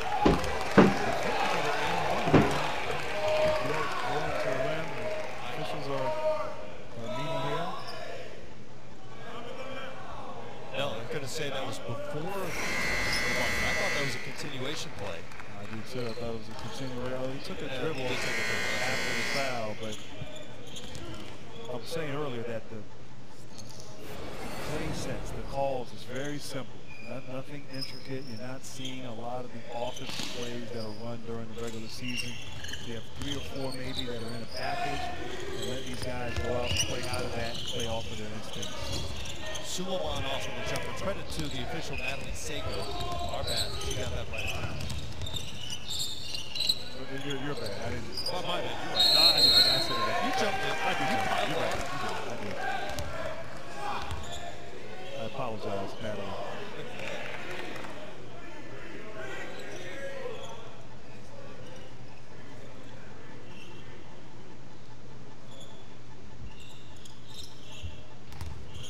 Pressure from Miami here. It worked. Charlotte flustered on the inbound. White started by Gill, fouled by Gill. Aggressive defense by Miami pays off.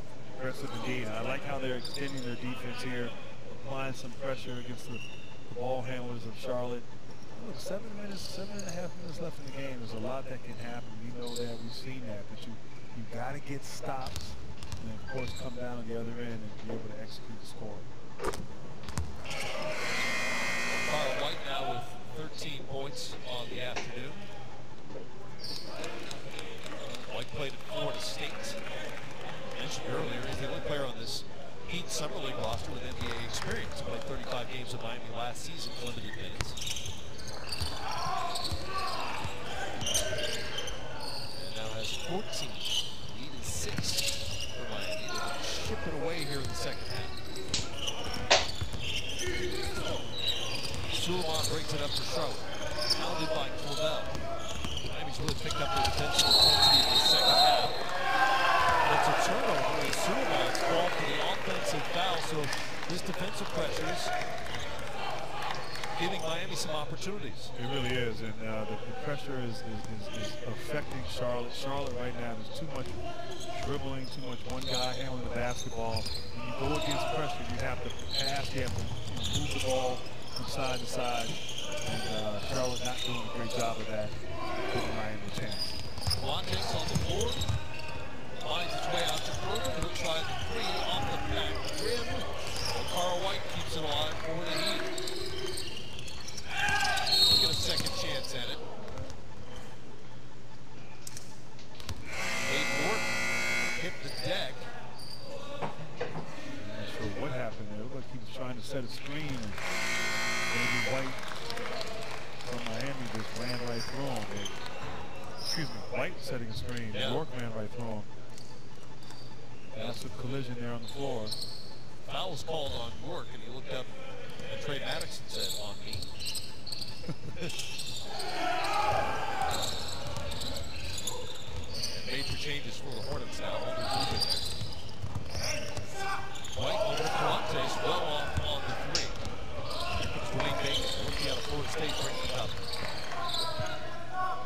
Charlotte. Weber and Grant, the old ECU teammates. Collision underneath, and it's another Miami hustle play that gives the ball back to the Heat. And this right here embodies Summer League basketball. Sacrificing your body, getting in there. Cravell gets in there, takes a charge. Doing all you can to leave an impression here on these coaches. Not just the coaches that the team you're playing for, but a lot of these coaches and scouts that are in the building. They are here watching to see these players play, to see if they can possibly fit in on their club in the future. That's right. These players may be wearing the Summer League uniforms of a particular organization, but most of them are actively free agents. And not only teams around the NBA, but here and probably more so in Las Vegas, you get scouts from literally around the world looking to fill out their roster. That is so true, man. How many times have you seen it where someone shines and plays well here in Summer League, and maybe the team they're playing for just doesn't have the roster spot, but another team will pick them up, bring them to camp, and they'll end up being on that roster opening night. It happens all the time. Jonathan Simmons, a great recent example. He was on the bus with the Brooklyn Nets when his agent called and said the Spurs want to sign you. Thank you, agent. The 2017 NBA rookie class is star-studded. I think the future's very bright. I'm excited to get there. It's a dream come true. I'm going to play hard every game. And summer is their first taste of the real spotlight. Summer League has arrived, and it's time to go to work. After all the preparation, talent will be showcased at the next level. 1 second. Summer League begins Saturday at 11 a.m. Eastern on NBA TV. Oh, the fake by Towns, and he'll bring it home! Hey everyone, welcome to 24 Seconds with me, R. Anthony Towns. First time I dunked was in 7th grade. My hidden talent is that I can actually play the piano. My favorite season of the year is always going to be spring. A beautiful spring day. All right, that's the buzzer. I'm out. The open part of the open court is about really just being candid. Who's the best point guard of the 1980s, Isaiah? That's what open court's all about. Guys who play the game at its highest level, just kind of sitting around and letting it rip. These guys have some of the best stories, and you'll never know where it's going to go. No offense, Brett. He was the first white guy. Well, why would I take offense to that? I hate it when you do that when you're looking at me. It's bananas. That's what makes it fun. Catch episode highlights at NBA.com/opencourt.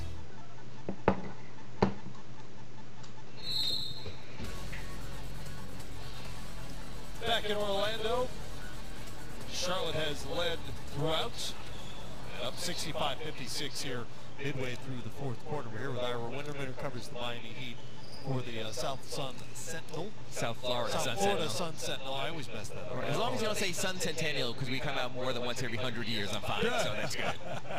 That wouldn't be a very good business model. No, probably not, but these days, who knows? Ira makes his, what seems like, annual visit with us here in the Orlando Summer League. The obvious first question is what's going on with Gordon Hayward? The short answer is one word of everything is going on with Gordon Hayward. You know, usually the Heat are very reserved. They don't promote their players for postseason awards, for All-Star. This is sort of the button-down foundation franchise. This is different, though, this year. They actually, I don't know, for people who have been to American Airlines Arena, there are banners of each player as you drive into where the players park. Today, there's a banner of Gordon Hayward out there. The joke on Press Row is what Heat player's banner was taken down to that he replaced, so we'll find out about that later. I don't know how Dion or James Johnson are feeling as free agents right now, but they went all in. As you guys, I'm sure, have mentioned, the Heat coaches all stayed back. And the Heat take Summer League very, very seriously over the years. Today, Chris Quinn is held back. No Juwan Howard here. They will be back by tomorrow because this is meaningful to them also, as you've seen from Bam Adebayo today. Yeah. But they are all in with this Gordon Hayward thing. And after, you know what, last year they couldn't wind up. They didn't get Kevin Durant. They went up to the Hamptons to meet him. Of course, we know 3 years ago, Pat tried to get into the door in Las Vegas with LeBron. That didn't go well. This is very unusual for the Heat to be very public about it with a player banner ad there. As you guys know, the Heat are the last team to let anything get out, but they know how meaningful this is. We were talking about that in the first half, in fact, how buttoned up the Heat are as a franchise. So,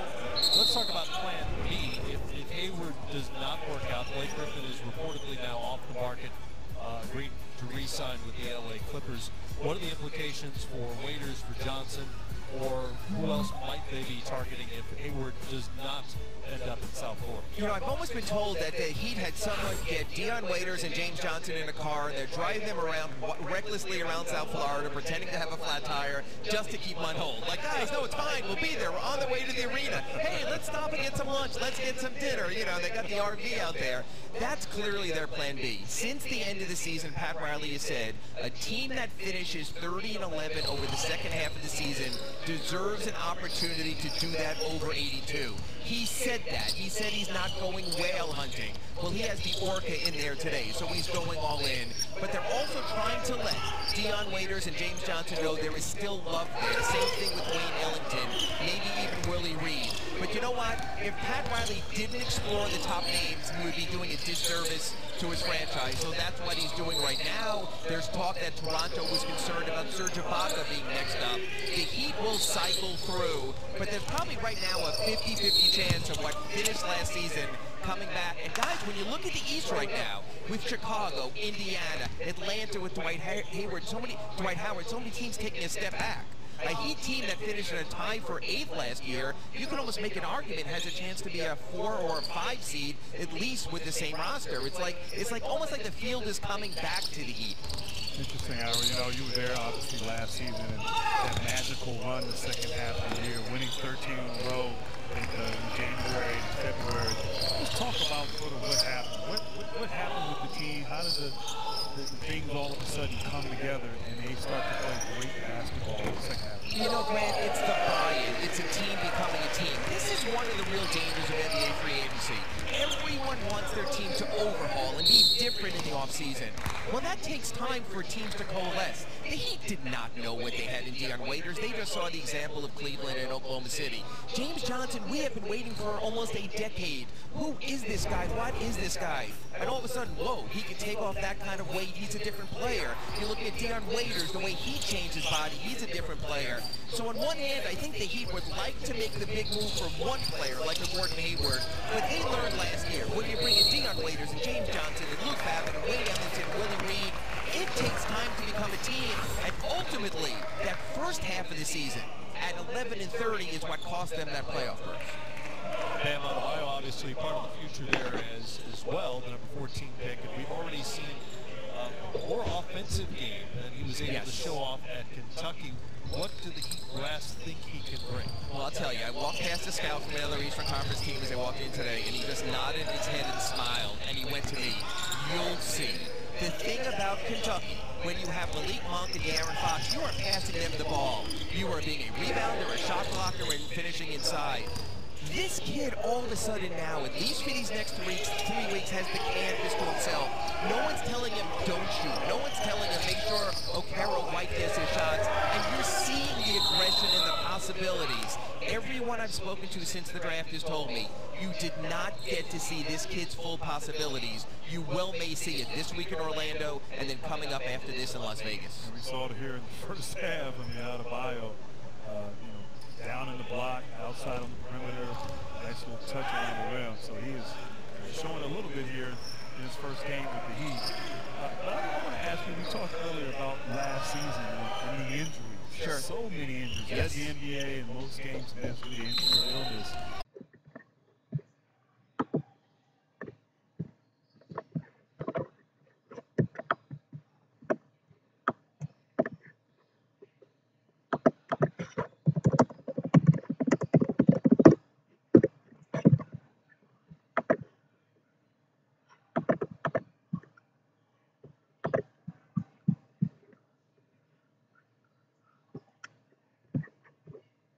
Drafted as the shooting guard of the future in place of Dwayne Wade. He well could wind up if James Johnson doesn't come back and Gordon Hayward signs as the Heat starting power forward, and then the perimeter and wing skills won't be as important because you'll have a shooting guard and a small forward out there with him. Yeah, 6'5", power forward, that works. It's a crazy league right now, and the one thing that Eric Spoelstra started going back to the Big Three was positionless.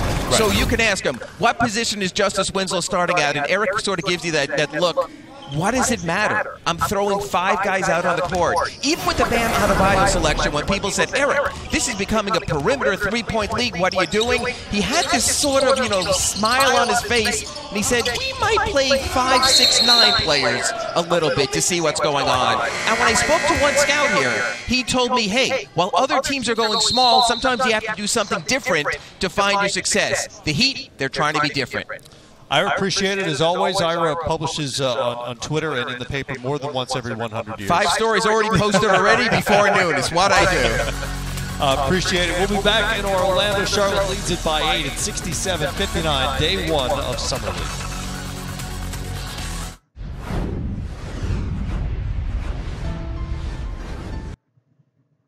If you write anything on your computer, you need to get Grammarly. I write pretty much all day, every day, and Grammarly makes my writing better. As a student, I like that it's free. It actually is correcting everything as I'm writing it. Grammar errors, spelling errors, and even helps me find the right words to use so I can say what I want. Hey guys, I'm Carly Kloss, and I just created my own website with Wix. With Wix, it's... Dragic, 7 on the shot clock. James Johnson with 4 to shoot, drives in, roll dunk! A blocking foul inside. That's the dunk of the year on James Johnson. Got to count the shot. James Johnson with one of the most incredible dunks you have ever seen. Wiggins soar ahead. Oh, man. Andrew Wiggins dropped the hammer as he floated by. That'll be on the highlight reels.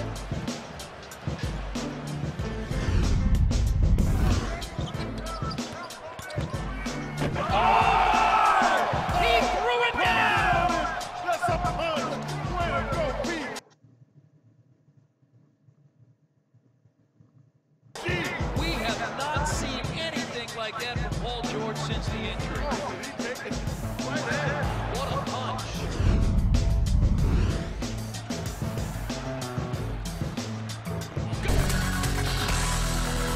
Look at the Indiana Pacers waiting their turn. They're up next against the Orlando Magic here, game 2 of our schedule on day 1 of Orlando Summer League.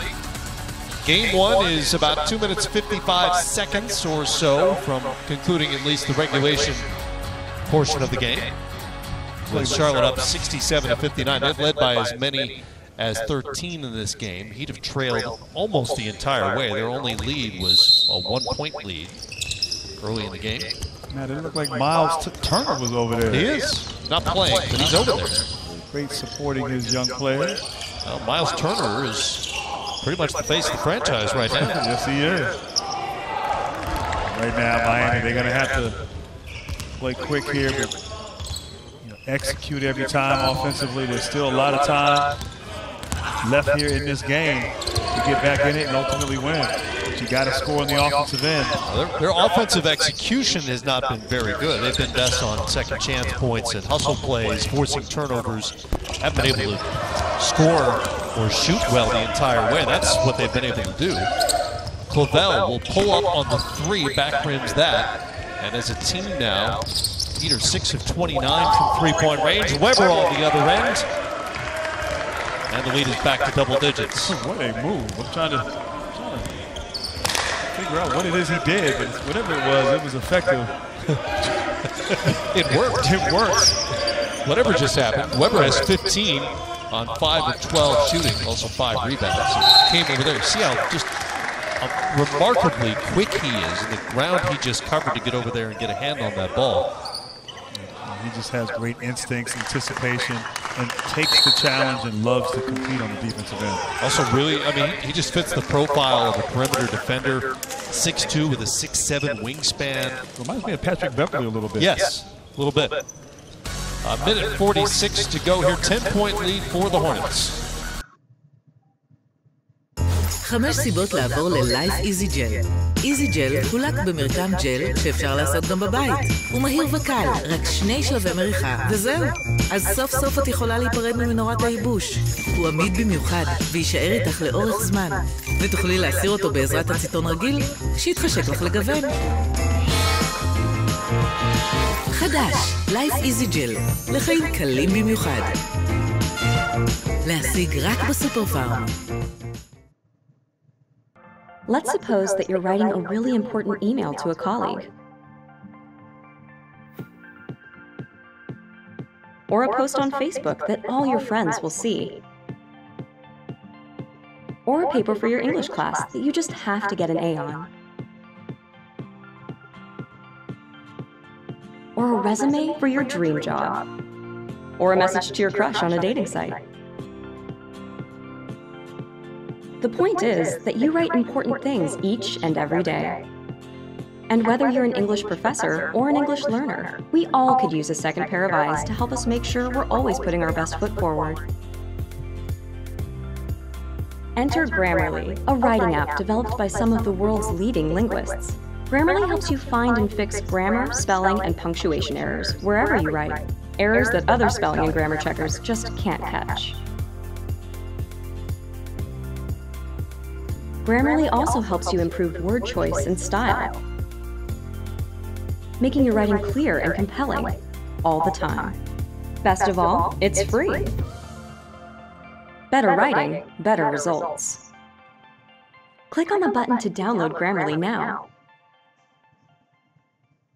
The NBA is the front page story in the sports section long after the NBA Finals are over. The league does not concede much of the year anymore as Weber does what he does, recording his steal, and Charlotte gets an extra possession out of it. It's blocked on the other end, but mission accomplished for Weber as he forces the turnover. The award show was fun the other night. It was fun. It was fun. I had a chance to be there and present it for Malcolm Brogdon. It was the first time the NBA and our network at Turner and TNT has done something like that, and it was a good event. A nice mix of humor and a couple of poignant moments. Monty Williams receiving the Craig Sager Award, for instance, and plenty of basketball stuff as well. And just the fact that the major awards themselves are revealed all in one place at one time. Carl White for three. Peter now 6 of 31 three-point range.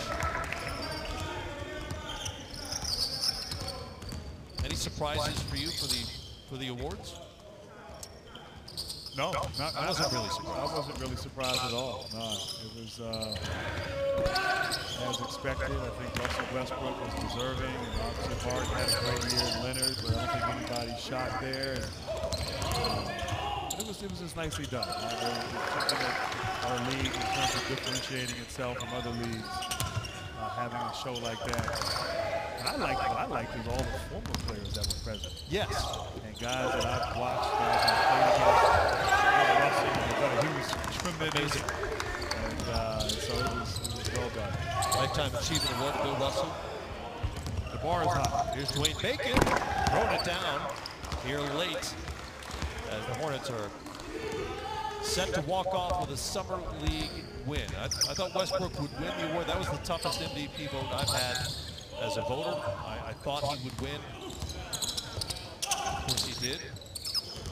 So it was obviously between him and Harden. Yeah. I mean, really, there were four legitimate candidates. You could have made an argument more so for Kawhi Leonard, always for LeBron James.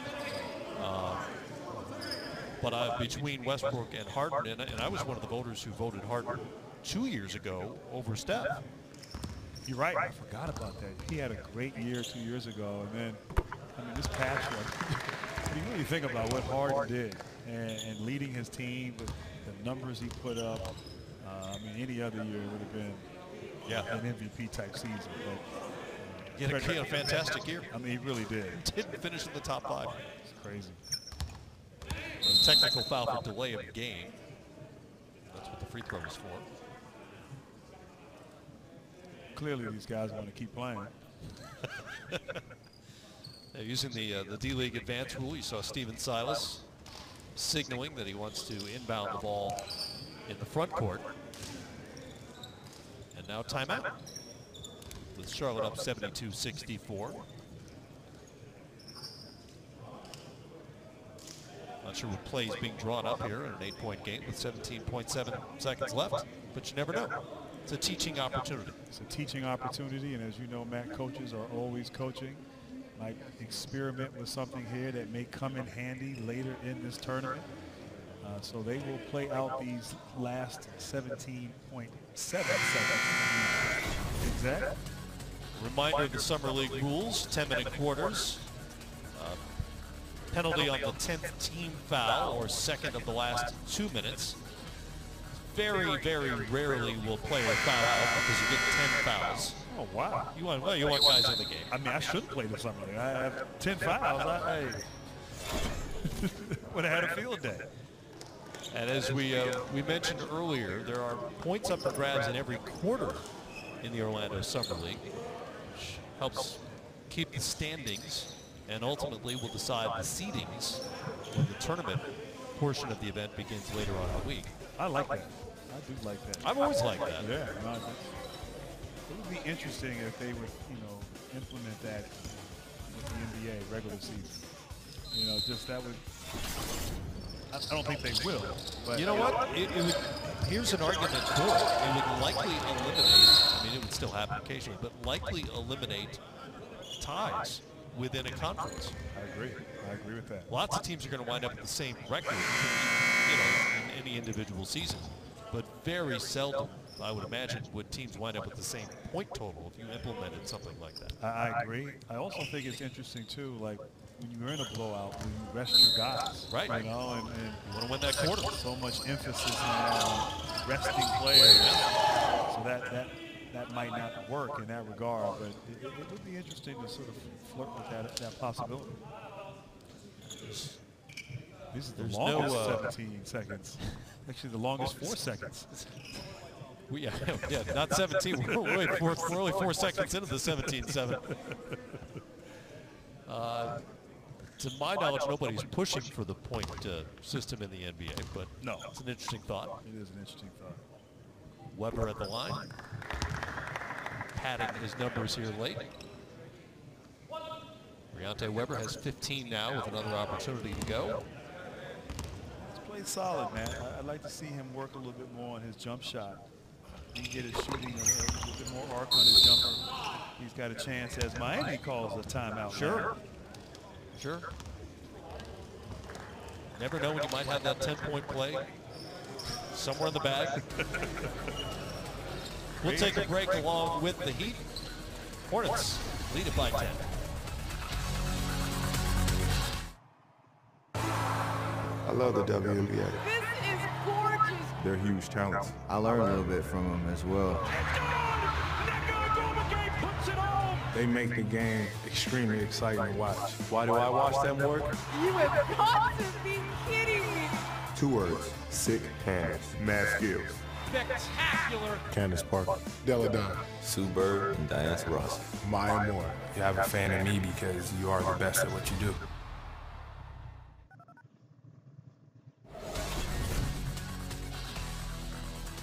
Miles Turner in the house as the Pacers get set to go against the Magic next year on NBA TV. Now, Grant, we were being snarky about the 10-point lead here, 13.5 seconds left. It is very possible the Heat want to get a share of the quarter point or win the quarter here with a play late. They trail by 2 here in the fourth quarter. Very good point. Be a method to the madness. Makes a lot of sense here. So let's see if they can execute. I was a little concerned. I was thinking 10-point play as we were going into our last time out, but I think that makes a lot of sense. And, there's not a league on earth, to my knowledge, that has a 10-point shot available. Yeah, I think you're right. I think you're right. That is verified. See what the Heat come up with. That's right, the MTV Rocket Jock back in the day. I don't know if it was 10 points. Morantes over to White. White got Gill in the air. And he'll get to the free throw line. So the plot thickens. And I'll tell you, three free throws and a chance to take the quarter lead with 5.6 seconds to go. And right there, Gill let White off the hook because Charlotte had done a really good job of executing defensively and forced White to take a bad shot, but Gill got off his feet. White now has a chance to guess, take the lead in the quarter? Tie or take the lead in the quarter, yeah. And you have to assume the Hornets were aware of that as well and probably said to their guys, don't foul anybody.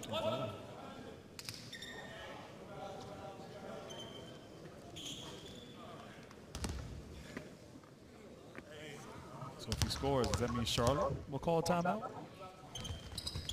Could be. Maybe not. Well, they're not going to.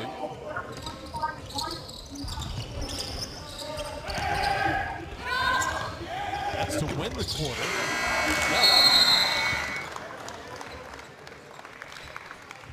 Miami wins the quarter. Charlotte wins the game by 7, 74-67. So the Hornets take 6 points today in the point system. 4 points for the win. They won a couple of quarters as well. Miami salvages 2 points from the game. In terms of points on the floor, Deontay Weber led the way with 17. He had 5 rebounds, a couple of assists as well. Travion Graham, his former VCU teammate, double-double with 16 points and 13 boards. 20 for Okaro White for the Miami Heat, and the rookie Bam Adebayo had 14 and some impressive moments along the way. He finished just 6 of 14, but a double-double for Adebayo in his professional debut here in Orlando with 14 and 10. And as we talked about throughout the game, got to show off some stuff that maybe we didn't really see at Kentucky. No, he really showed off a lot. I mean, I was very impressed with his offensive play. He showed touch, shooting on the perimeter, footwork down in the post. He had a nice little isolation play where he drew a foul. And Adebayo showing his hustle, his work in the offseason, his improvement, and why Pat Riley and Ira Winderman are so high on that man right there, Bam Adebayo, for the Miami Heat. 14 and 10 for Adebayo. And the Hornets win it 74-67. There's Bam doing his thing for the Heat, but Charlotte walks off with the victory. Back with more from Orlando after this.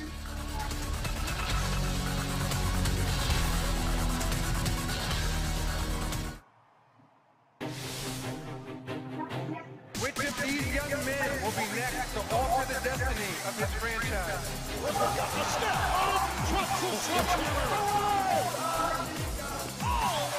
That was a thing of beauty. Blocked by James! Right here in the corner! Comes back to the dream taking. Something tells me this ride is just getting started.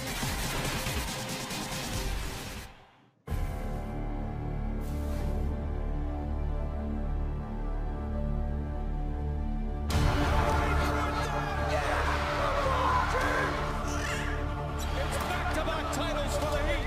I'm back. No, he didn't! Big time. Hey everybody, welcome to 24 Seconds with me, Danilo Gallinari. My hidden talent is golf. My favorite snack is a milkshake. Other NBA cities that I like to visit are New York and LA. On the airplane I stay up and I play cards. First time that I dunked the basketball, I was 15 years old. It was a great feeling.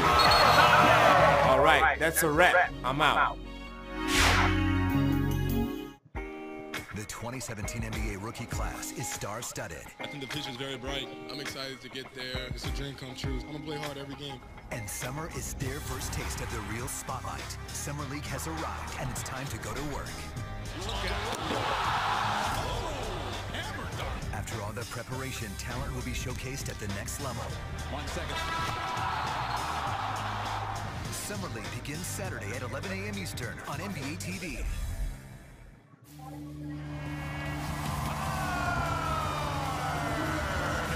Here comes James Harden. Side steps and puts it in. Harden. Big finish. The beard is balling right now. Down to 4. 3. Down to 2. Harden.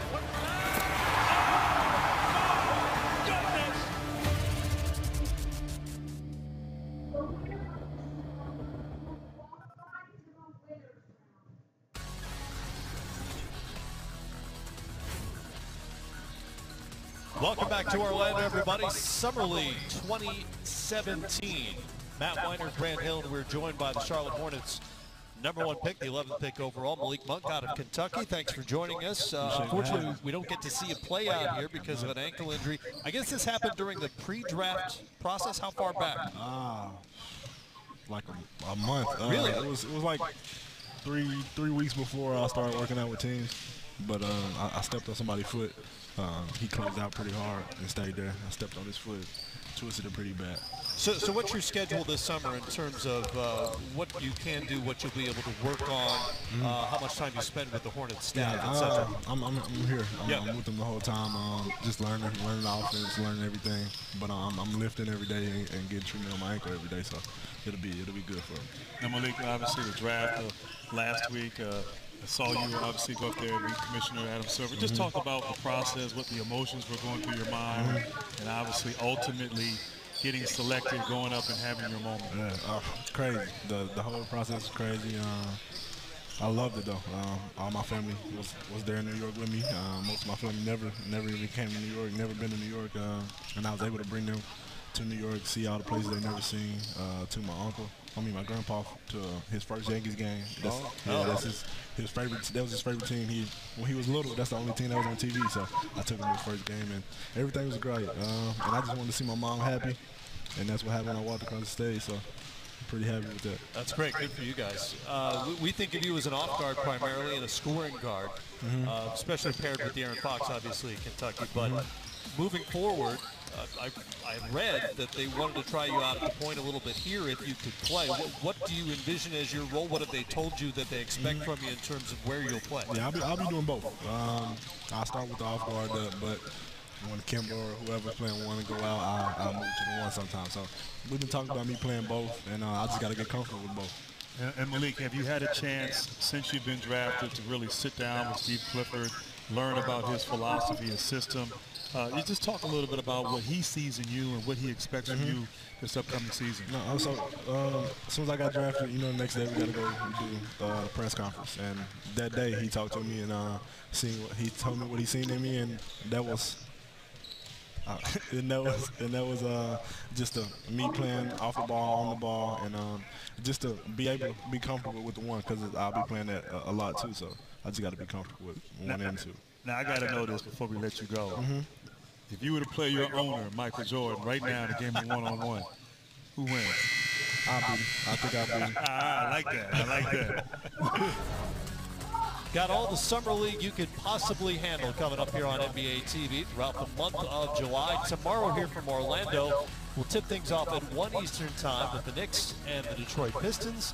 And you'll see the Magic and Heat, followed by the Pacers and Hornets. And of course, Game Time has it all for you at 11 Eastern. More coming up here from Orlando after the break.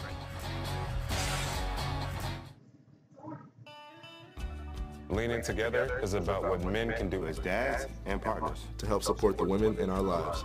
My wife is my #1 teammate, and we try to go 50-50 on everything that we do.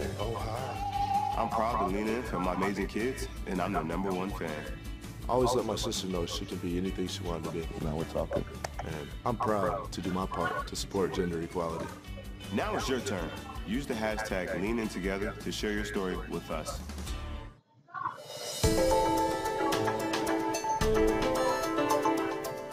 The first thing on draft night, in mind was just get drafted, because I just wanted to be in the NBA.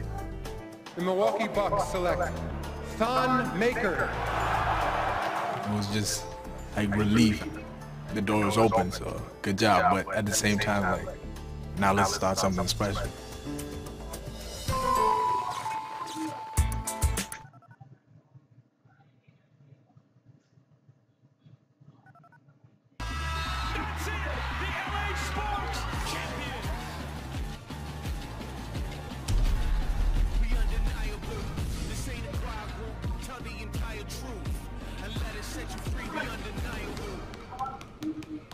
Undeniable.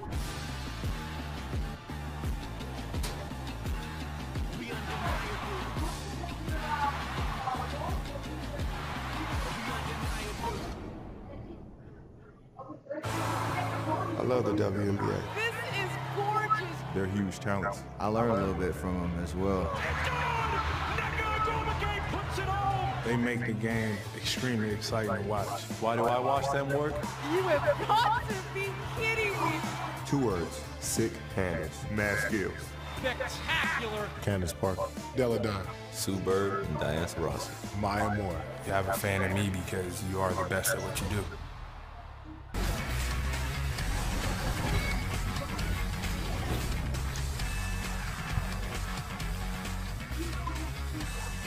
Summer League continues here from Orlando, Florida, with game number 2. Charlotte Hornets have already scored a win here early on.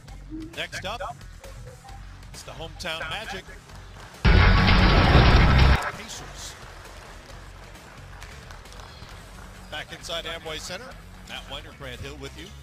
Get a look at Jonathan Isaac, the number 6 overall pick by the Magic out of Florida State. Short move for the 6'10" forward with all kinds of range, skilled, athletic, light on his feet. We'll see what he can do in a pro setting here this afternoon. Man, I've seen him play in the college setting, and he is multi-talented, so skilled, 6'10", tremendous talent. And I know living here in Orlando, the fans are very excited to see him with this ball club.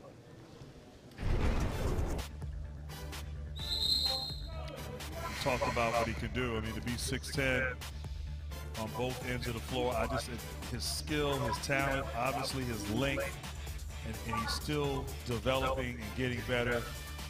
Numbers weren't gaudy numbers in college because he played on a team with so much depth, playing at Florida State for Leonard Hamilton, but oozing with talent. And I still think he has a lot of growth in front of him in terms of his game. So it'll be fun to see him here on display here in his first game as a Magic. Well, he joins a Magic team that has been built with young guys with potential. That's what this team is about right now. It is, Matt. And, you know, I mean, they brought in a new general manager, a new president of basketball operations. They've been sort of going through the rebuilding process for quite some time. And you know, it's going to take some time. They're still trying to figure it out, but they have a lot of good, talented young players, and you have to give them an opportunity to grow and to get better. And Isaac is certainly one of them. Magic in black.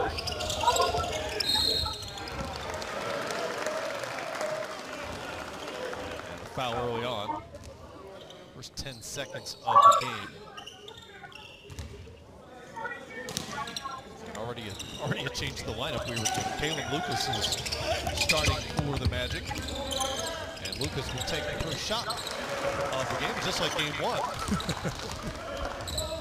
Let's see if the Pacers score their first basket like game 1. Accurate start. Joe Young has it for the Pacers, entering his 3rd year in the NBA out of Oregon. Trey McKinney-Jones puts it on the deck, turns the corner, and he finishes. And just like game 1, both teams connected on their first shot and a turnover. Just like game 1. Just like game 1. Also true. No, that was a great drive there to the basket and finish. And Pacers here forcing a turnover here on the Magic early in the game.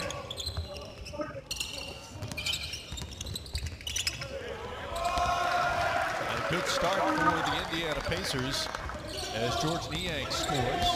Second-year man out of Iowa State, super versatile player. Never saw him. Steven Zimmerman also in his 2nd year off for the Orlando Magic. Zimmerman's out there with Patricio Guarino, Marcus George Hunt, Caleb Lucas, and Jonathan Isaac. Jordan Stokes, former D-League MVP, misses there for the Indiana Pacers. Stokes using that big frame and that size as Alex Martins, CEO of the Magic, and Frank Vogel, head coach, look on. Short commute today for those guys, and this week for that matter. Very short. Jordan Stokes, 6'9", out of Tennessee. And Niang right here, Matt, just showing his versatility. I loved watching him play at Iowa State, trying to take advantage of his opportunity, but kind of a stretch forward, can shoot the ball from the perimeter, get to the rim as he gets an offensive rebounds off of Stokes' miss. I don't know what his NBA future is, but he really embodies the whole idea of positionless basketball because he's just a player. He's just a guy who has all kinds of skills. And to borrow a phrase that Seth Davis used, he's on the floor right now. And grabbing that left knee, so that's troubling, obviously, here in the opening couple of minutes. Just talking about it, Coach Niang on the floor for the Indiana Pacers. I didn't quite see that left knee shin area. I didn't see what happened. I just wound up on the floor. Went down awkwardly, collided. Oh, I see what happened. Ooh. We'll be back.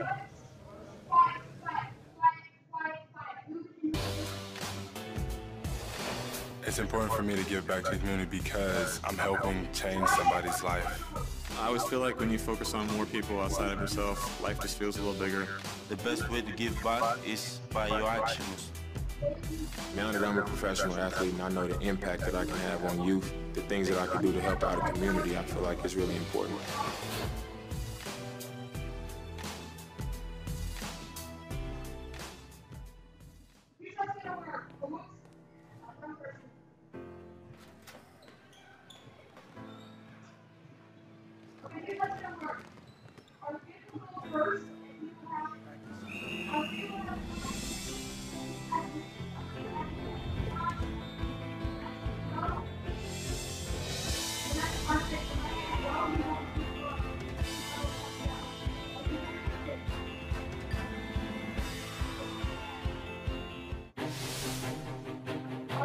Which of these young men will be next to alter the destiny of his franchise?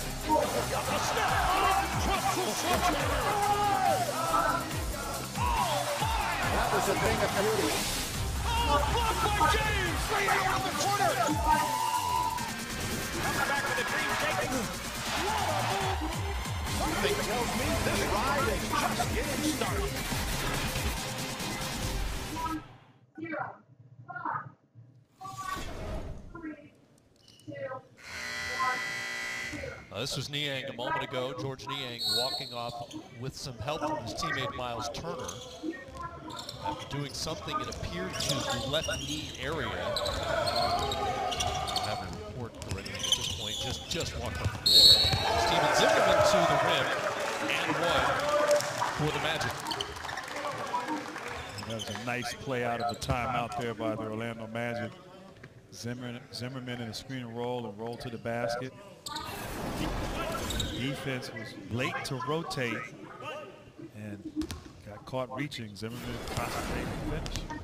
Set up by Kalen Lucas there, and Zimmerman coming off a rookie year in which he just didn't play all that much. Only appeared in 19 games for the Magic last season. 7-footer out of UNLV. 4-4 here. Chris Johnson has it. Setting up Jarnell Stokes. Blows past Zimmerman, but met at the rim by Isaac. McKinney Jones. Three-pointer for Indiana. Trey McKinney Jones out of Miami. Here's Isaac. Lean frame. Off the front of the rim. Talk about Isaac, and that's an area he's young. He's not developed. He'll get stronger, getting in the weight room, and just naturally getting older. Here we have a turnover in transition, and a foul there before the dunk by Isaac. Marcus George Hunt was fouled. He goes to the free throw line. Played 5 games as a rookie with Orlando last season, limited minutes. Averaged just under 3 points a game.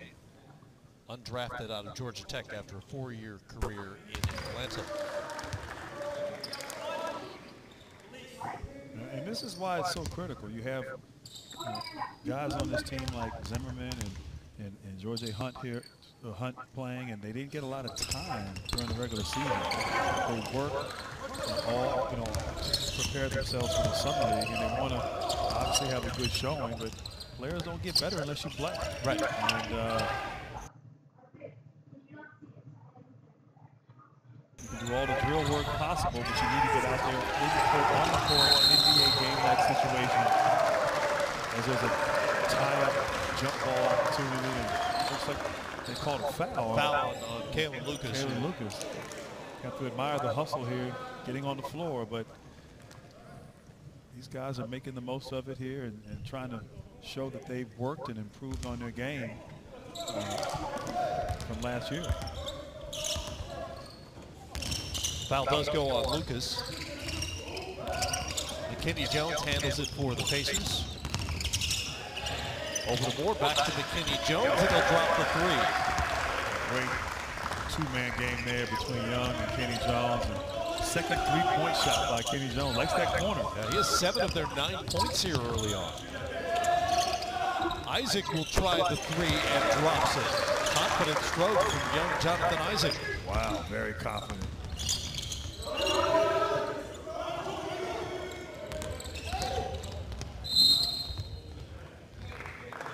Kenny Jones fouled by Georgia Hunt. And here's a look at Jonathan Isaac.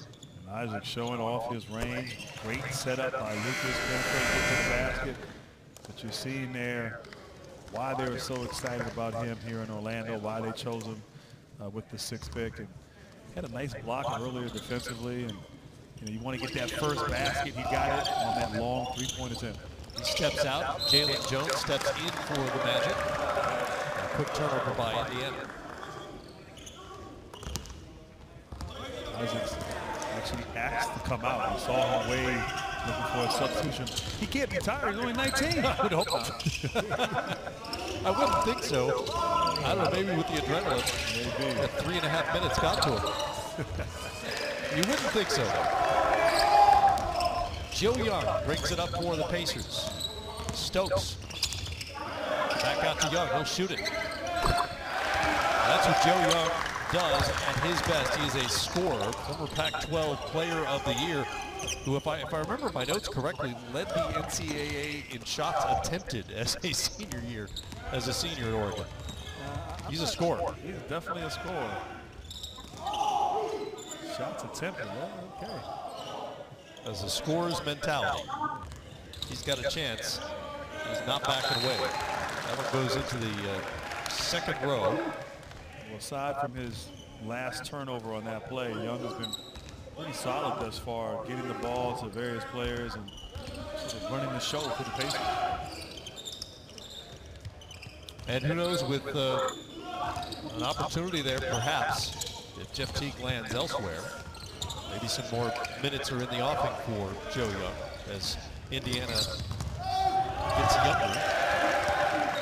Oladipo will be part of that guard rotation now.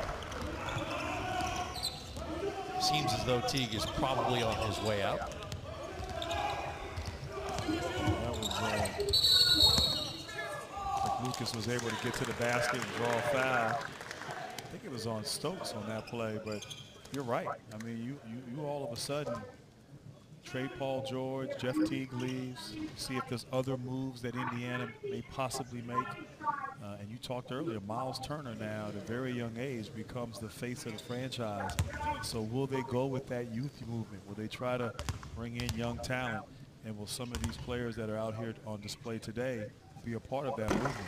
Be interesting to see how they decide to play as well. Remember, they announced at least they wanted to play a little faster. It's not really Nate McMillan's style historically, but that's what they announced. That never really panned out. They talked about playing Paul George as a 4. That was a relatively short-lived experiment. And now, with Larry Bird no longer part of the picture in terms of the front office, what style will the Pacers embrace this upcoming season once the personnel is set? I think it'll be young and fun. Get up and down the court, develop your young talent. You got a great one in Miles Turner, who's in the building. I think his upside is so high, he's got a chance to be an all-star in this league. He just keeps working and playing hard. This is Travis Leslie just into the game, has some NBA experience, former NBA draft pick a few years ago, played with the Clippers. Georgia Hunt.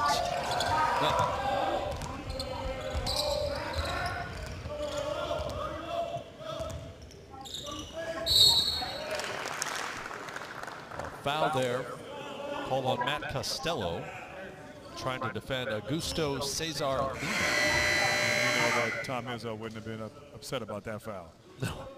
No. A lot of familiar faces, guys that we've seen in college run, and now here getting after it in the D-League. Excuse me, in Summer League. Summer League. Well, Costello did play in the D-League last year with the Iowa Energy. G-League. Soon to be the G-League. The G-League, yeah. Now, I guess it's officially now. Is it official? Okay. All right. I'm struggling with the past tense. How do you refer to the league in the past tense? Yeah, that's D-League in the past. This is the sort of thing that keeps me up at night. Here's Young. Finds Leslie. Nice use of his body to shield the ball. And Travis Leslie connects. I like that. Absorbed a little contact. Still able to finish. 7-0 run by the Pacers. Lead at 16-8.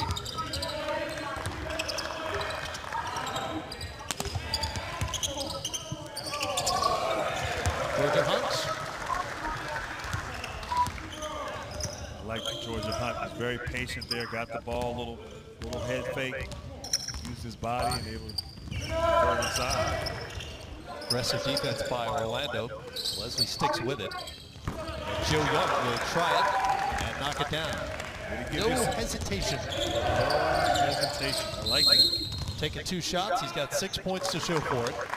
And a timeout here on the floor with the Pacers up 19-10 on 8 of 11 shooting. Joe Young and the young Pacers blistering the Nets early on.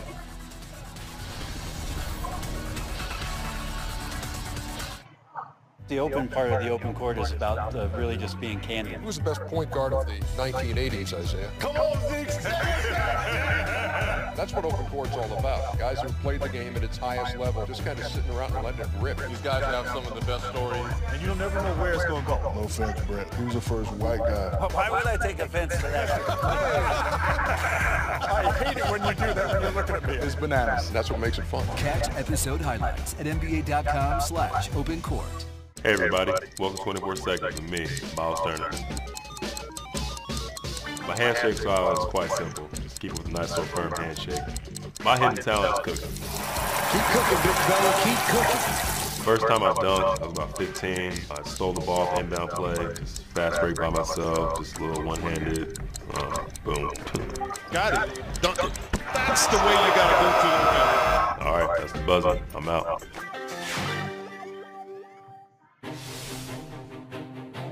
Which of these young men will be next to alter the destiny of his franchise?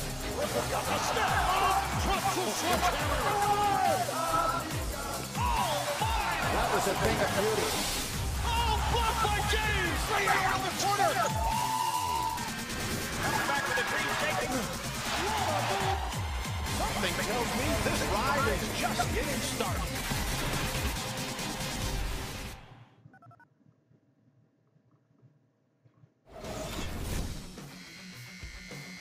Look at Wesley Awundo from Kansas State, kind of a do-everything guy, a third-team All-Big 12 selection last year when he averaged 13, 6 boards, 3.5 assists a game, and shot well 46% from the field, just under 38% from three-point range. Kind of projects as a potential 3-and-D guy in the NBA because of his versatility, and because of his length. One of the longer players measured at the combine, just under 6'7" in terms of height, but with a 7'1" wingspan. And you can see that, man. You saw on the film there, watching him here today. He's versatile, he's got good athleticism, and I think defensively he could probably be a good player just from the little that I've seen thus far. Obviously it takes time as Walton heaves up a shot at the end of the shot clock.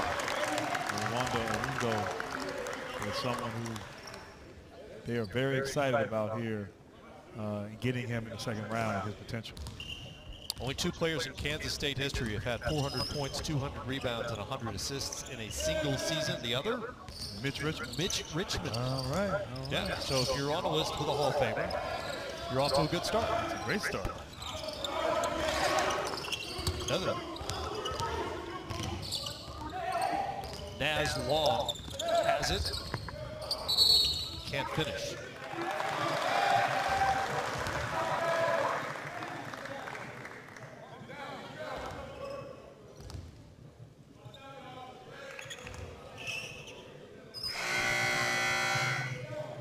And it's amazing, I think, this year's draft, you're going to see, I think, players who were drafted in the second round stick with teams and obviously, you know, be a part of that team and maybe even play a role. I think there's that kind of depth in this year's draft, and I wonder maybe a guy who gets some minutes here with the Magic.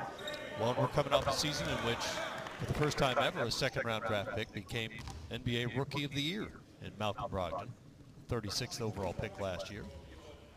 What an amazing story, Malcolm Brogdon. Although you think about it, he was ACC Player of the Year, ACC Defensive Player of the Year. First time that ever happened is Leslie knocks down a jump shot. And so many teams passed up on him, but he found a great spot in Milwaukee and had a tremendous season as a part of that young core in their future. Scramble bodies all over the place. Walton comes up with it. Costello and Jalen Jones, no. The one dude had a shot on it as well. The Pacers emerge. Naz Long, pull up three. Won't go. Wow, Jones went up high for the rebound. Thought he might grab the Pacer player to help himself. There was no call. It's like Tom Chambers dunking on Mark Jackson. That's right. Nice rebound there. And it's fun, Derek Walton Jr. out here for the Orlando Magic. What an amazing story his Michigan Wolverines had last year. They had a great run, lost to Oregon in the finals. But his leadership skills, his shot-making ability was as good as anybody last year, particularly in the postseason. Fighting for a chance here with the Magic. He was the Big Ten Tournament MVP. Wrapped up a really solid 4-year career at Michigan. Pretty good shooter. You mentioned his competitive nature and leadership skills.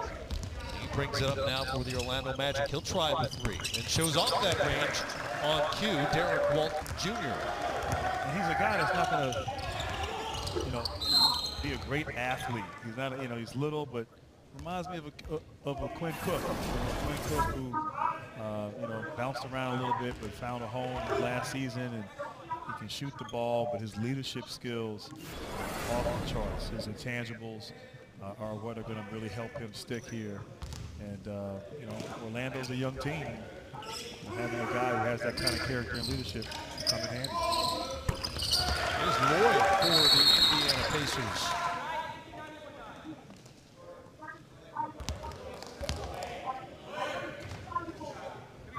Not quite sure what happened there, Matt. Not quite sure myself. Jordan Lloyd, who finished up his college career at the University of Indianapolis. That was a delay of game. Warning. Here's Walton. Look away pass, set up Jones. He'll try for three. And Jalen Jones strokes it home. Back to a 7-point game now. About 40 seconds to go here in the first quarter. Magic have been impressive here early. Defensively, just smothering, not giving Indiana anything easy as Leslie takes a bad shot. And on this end, offensively, they're getting a lot of looks. Walton with the lob for Costello, made the catch. Not close on the finish. Back comes Long. I don't think Costello was used to getting a pass from the Wolverine.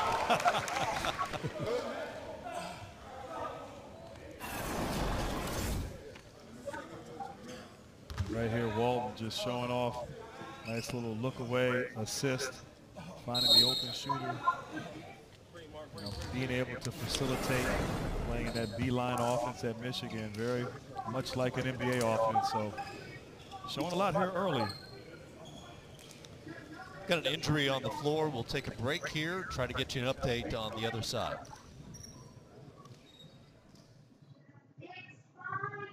WNBA League Pass is your ticket to watching live WNBA games all season long. Watch games live or on demand. In-game DVR and multi-game views let you control the action.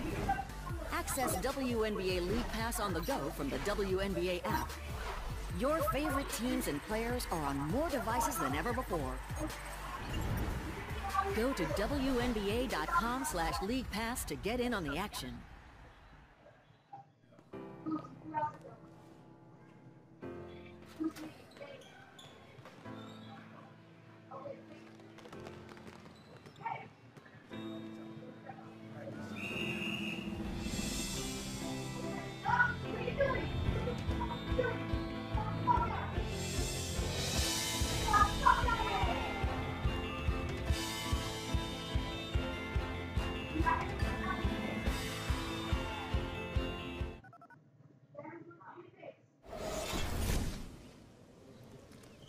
Back live in Orlando, and a good sign there is Marcus Georgia Hunt runs off on his own power. We couldn't see from our angle what happened to him. It's tough to see here. In that transition, he went down, and from that angle, I can't even really tell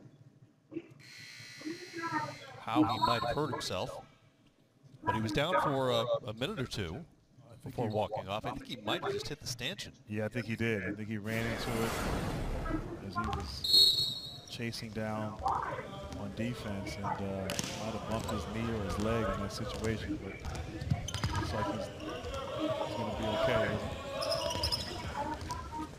Pacers have hit 10 of 18 shots here early on. They lead it by 7. Final moments, first quarter. Costello running out of time. Did they get it off? They did not. It's a nice look by Costello to find his teammate Levi Randolph, but the shot will not count, and the quarter ends with Indiana on top 23-16. That means they get a point. Yeah, that's exactly right, Grant Hill. Put me on the spot, man. You're scared. Get a point for the Magic. Trying to make sure you're paying attention here. Good job.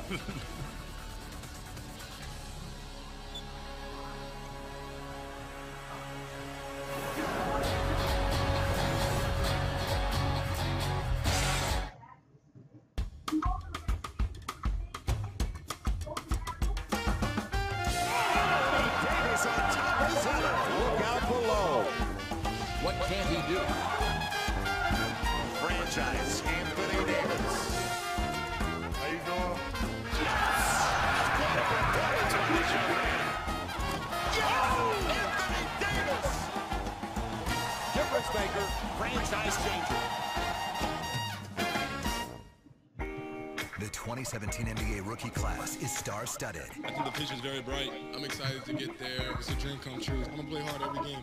And summer is their first taste of the real spotlight. Summer League has arrived, and it's time to go to work. After all the preparation, talent will be showcased at the next level. 1 second.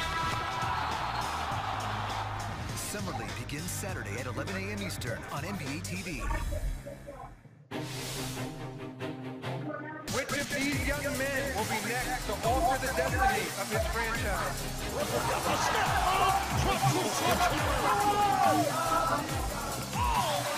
That was a thing of beauty. Oh, blocked by James! Right out of the corner! Comes back with a dream taking. Something tells me this ride is just getting started.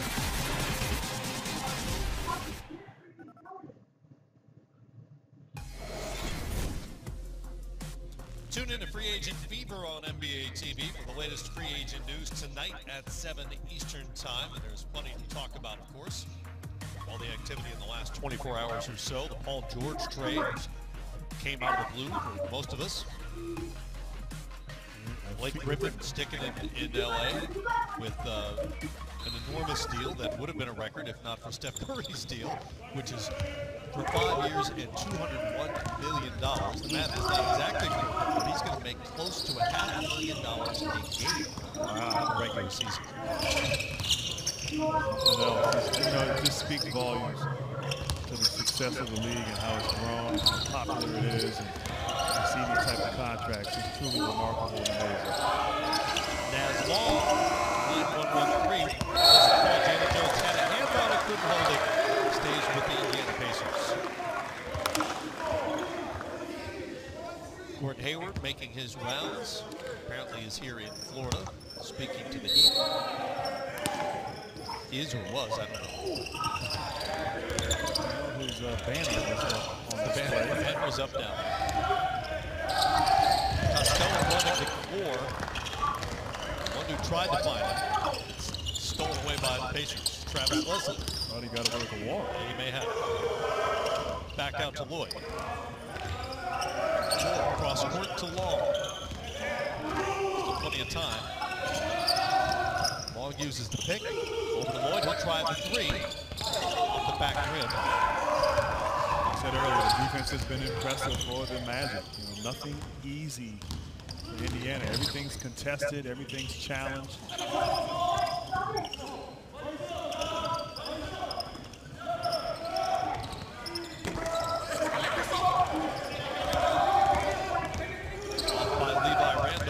The other way come the Pacers. Leslie for three. Travis Leslie knocks it down for Indiana. Leslie, a good shooter. Got that shot, though, off of dribble penetration. Drive to the rim. Good things happen. That happened there for Indiana. Leslie's been around a little bit. Played 10 games with the LA Clippers back in the 11-12 season. He was a second-round draft pick by the Clippers back then. Since then, he's played France, Lithuania, Germany, the D League, now G League, last season. Remember him? He was on the team when my last year with the Clippers. He got cut in training camp, but good player, hard worker.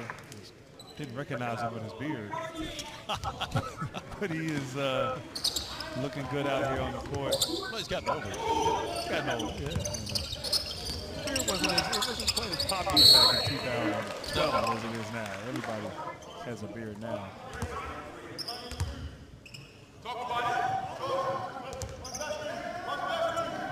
Leslie's listed at 6'4". Big solid body.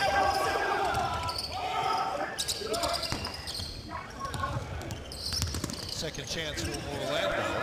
Won't know. Leslie got a handle, eventually out to Johnson. Here comes Jordan Lloyd. Jordan Lloyd from the University of Indianapolis. This is Jordan Stokes. Foul on the fourth shot for Stokes. Stokes just puts his head down and gets to that rim so strong. And you love it when big guys who are like that understand and how to use their strength. And so he's got good feet, kind of an undersized post player, but certainly can be very effective. Reminds me of another guy I look over here, Corliss Williamson, who's on the coaching staff right now for the Orlando Magic. Similar type of games. More Summer League coming today in Orlando. You can see it on the NBA TV and on the ESPN app. Knicks in Dallas at 3, Oklahoma City and the Detroit Pistons at 5 Eastern time. Stokes has 28 games of NBA experience with Memphis, Miami, and Denver. Played a couple of games last season with the Nuggets, then suffered a foot injury and was waived in November. 2 seasons ago, was the D-League's MVP after averaging just under 21, grabbing 9 boards a game for Sioux Falls.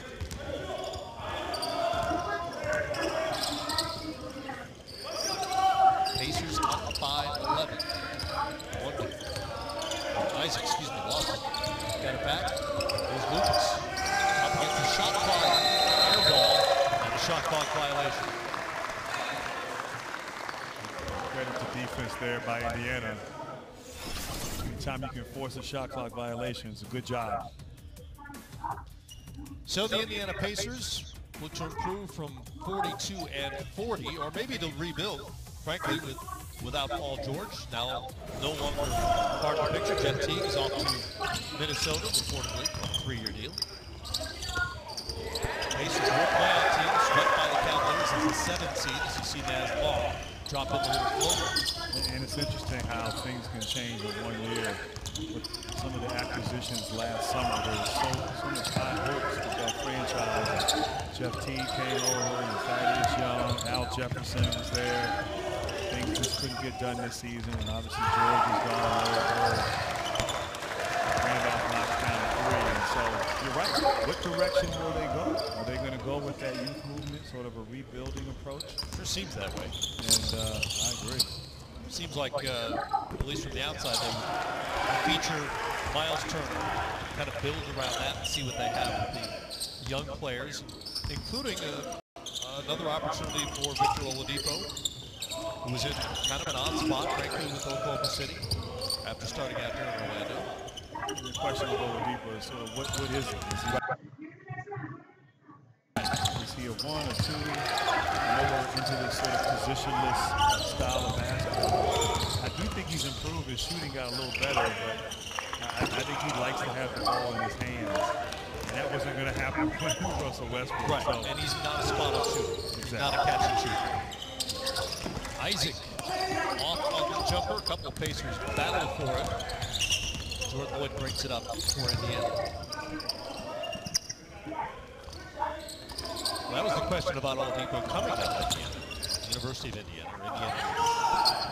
What is his position? Really good player, does a lot of things well. But how do you deploy him?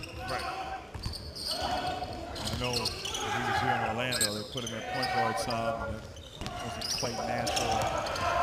But I do think he's improved, and I do think, you know, a lot of times with players, and young players in particular, it's finding the right situation, the right environment, and you can really showcase your talent. And we've seen guys be late bloomers before in the past. Head coach Nate McMillan will have to sort that out when the season begins, but right now, enjoy the summer and a 14-point lead.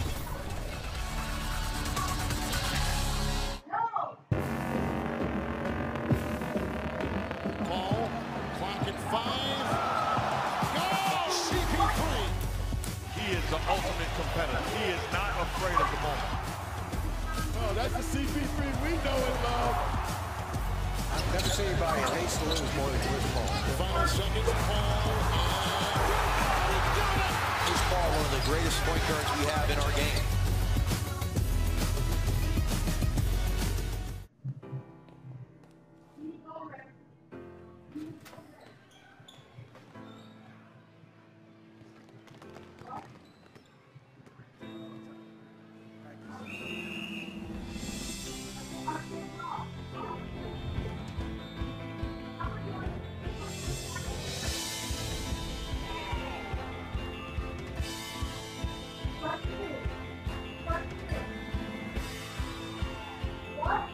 What's up, everybody? Welcome to 21st Seconds with me, Andrew Wiggins.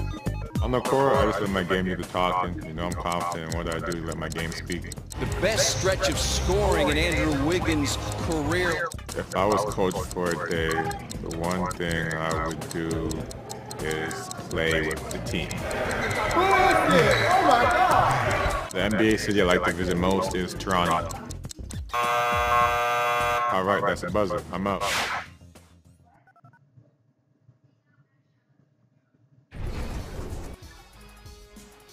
Well, one of the new additions in Indiana is Domantas Sabonis, who just completed his rookie year with the Oklahoma City Thunder. In fact, he started 66 of the 81 games in which he played. Put up great numbers, about 6 points a game, but shot under 40% from the field. Eventually was supplanted in that starting lineup when Taj Gibson arrived in that trade with Chicago. So he's part of the puzzle now for Nate McMillan with the Pacers. And I really like him, Matt. Sabonis, high energy, very skilled, great pedigree. He can shoot the ball from the perimeter, the rebound. Now you got a nice core of bigs as Moore knocks down a jump shot. You think of Miles Turner, you think of Sabonis. You know, those two guys have a chance to, they got a lot of runway in front of them, and got a chance to build around them. Sabonis' three-point shooting numbers weren't quite where you want them to be, but he looks like a guy who can make that part of his regular arsenal moving forward. And that makes him a potentially really versatile front line for Turner and Sabonis. And it's funny, man, you talk about three-point shooting. He didn't shoot at a high clip like you said, but it looked good. The shot, and so you just assume that it will get better. And obviously Turner can step out there and knock it down as well. So exciting times, exciting future for those two guys. It may take some time to get it all together, but Sabonis is a real skill, can really pass the basketball. Picked up a lot from his dad, one of the all-time great centers in the game of basketball. So everyone's looking at the Paul George leaving, but I think Sabonis has tremendous upside. Check out NBA.com for summer league highlights, game recaps, and summer standout performers each day, all available on NBA.com. Well, we know from history that guys tend to become better shooters over time, just as they do this for a living.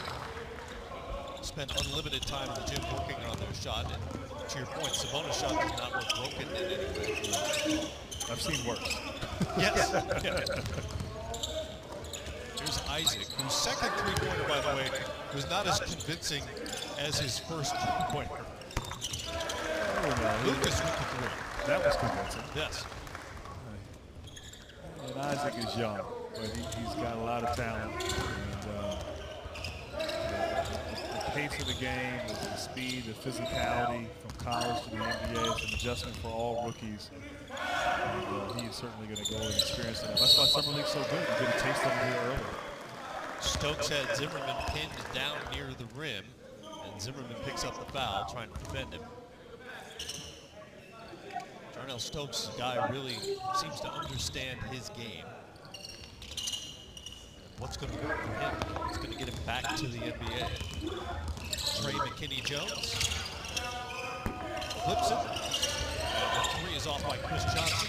Pacers keep it on the long rebound. Zimmerman with the steal. And to Isaac in the open floor. 1-on-2. He'll take it. Collision. And it's a charge. Offensive foul by the rookie, Jonathan Isaac. He tried to force it there a little bit. He did try to force it, but he is more than capable.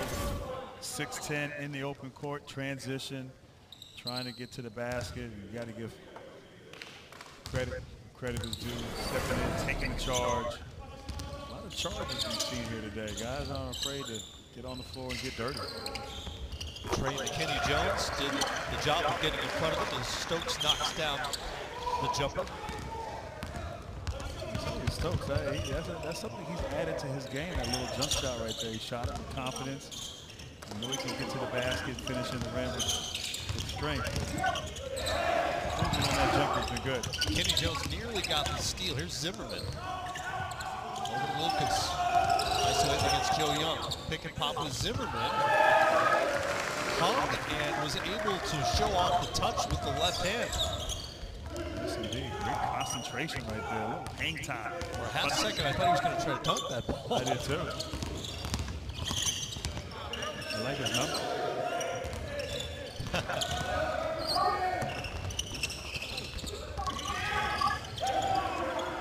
Scramble here. Joe Young steps inside the three-point line. Stroke still is good from there.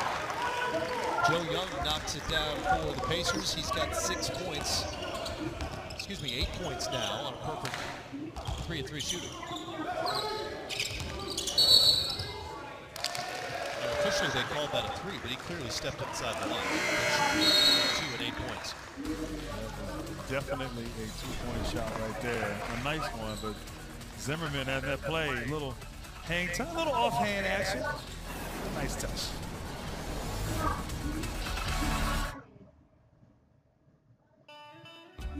Leaning together is about what men can do as dads and partners to help support the women in our lives. My wife is my #1 teammate, and we try to go 50-50 on everything that we do. I'm proud to lean in for my amazing kids, and I'm their #1 fan. I always let my sister know she can be anything she wanted to be. Now we're talking. And I'm proud to do my part to support gender equality. Now it's your turn. Use the hashtag #LeanInTogether to share your story with us. Giannis Antetokounmpo, the man known as the Greek Freak. Yes! The Greek Freak is in the building. Oh no, he didn't.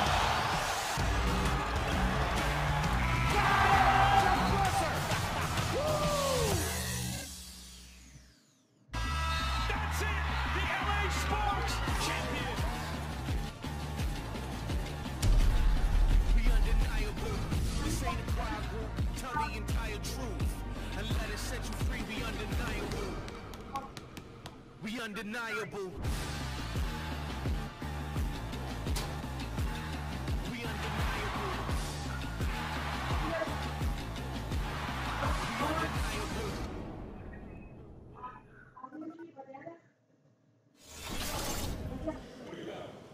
Pacers have opened up a 17-point lead. Let's get you an update on George Niang, who went down in the first quarter.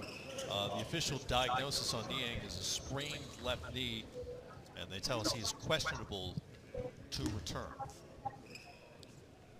Started this game, about to enter his second pro season after 23 games off the bench with the Pacers last season.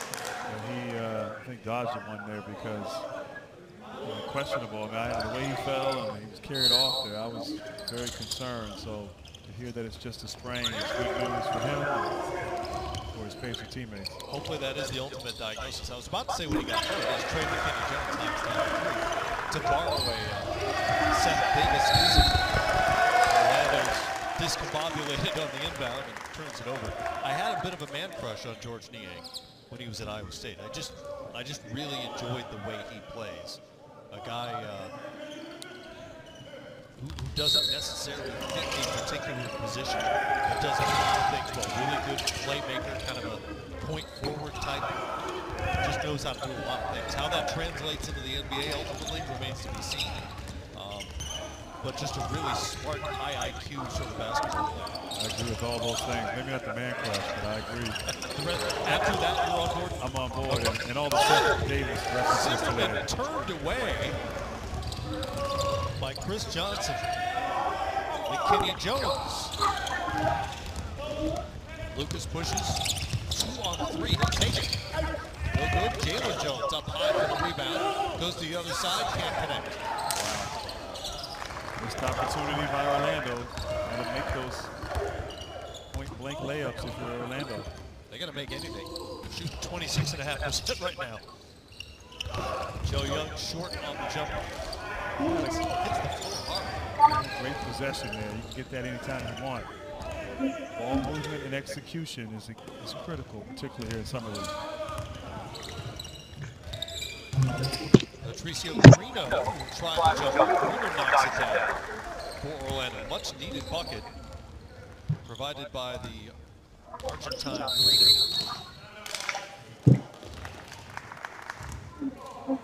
And that cuts it to a 21-10 lead here in the second quarter. It's been all Pacers so far.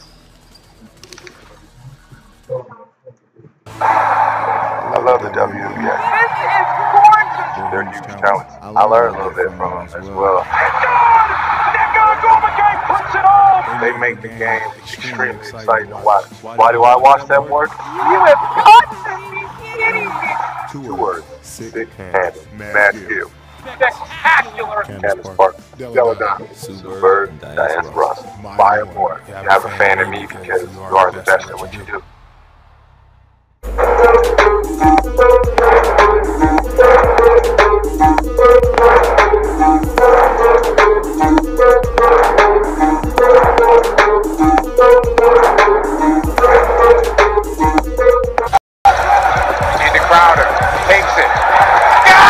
Hey everybody, welcome to 24 Seconds with me, Jay Crowder. NBA cities other than my own, I like to visit New York City, and I love to play in Madison Square Garden.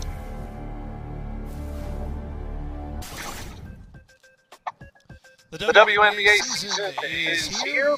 No need to miss a single minute of it. You can catch it live and in person by getting your tickets today at WNBA.com/tickets. Pacers up 18 here early on, as the Magic have struggled to score, to say the least, shooting under 29%. And Miles Turner will join us here in a few minutes at halftime. What a talent right there, Miles Turner. 20 years old? 20 years old, past season. Shot blocking, shooting, skill level. Man, I can't wait to see that young man continue to grow and get better. It's great that he's here supporting his teammates. Summer League. Foul away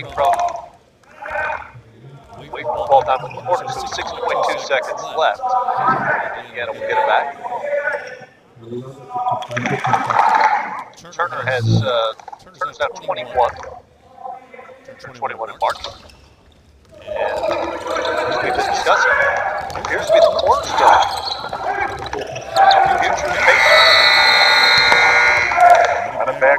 half. No, pretty good. Pretty good. Orlando just scored 16 in that second quarter. They're down by 18. Halftime coming up here from Orlando. We'll talk it over with Miles Turner when we come back.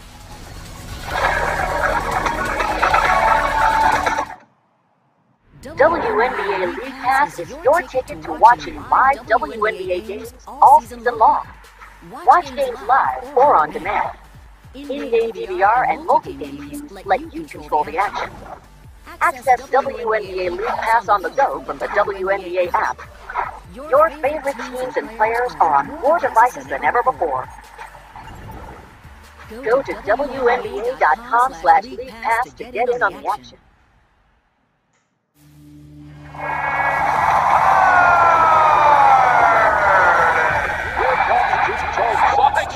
Puts it in.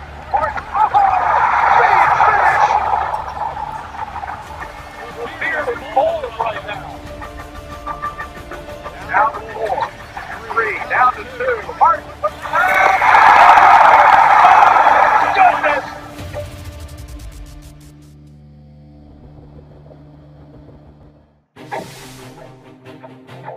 Which of these young men will be next to alter the destiny of his franchise?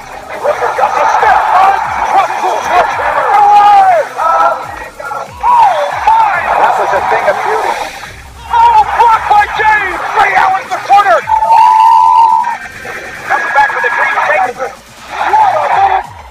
Something tells me this ride is just getting started.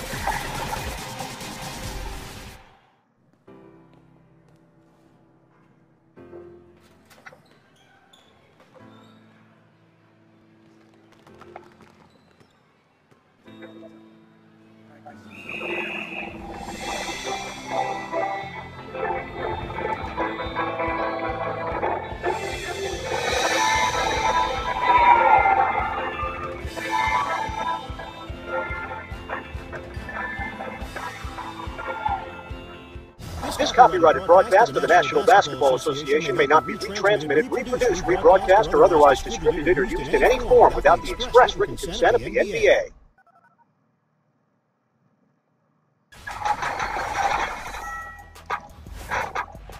After 7 seasons with the Pacers, four-time All-Star Paul George is on his way to the Oklahoma City Thunder. Trade executed on Friday night sends PG to the Thunder in exchange for Victor Oladipo and Domantas Sabonis. And that means you're looking at the face of the franchise of the Indiana Pacers, young Miles Turner, 21, who joins us here from Orlando.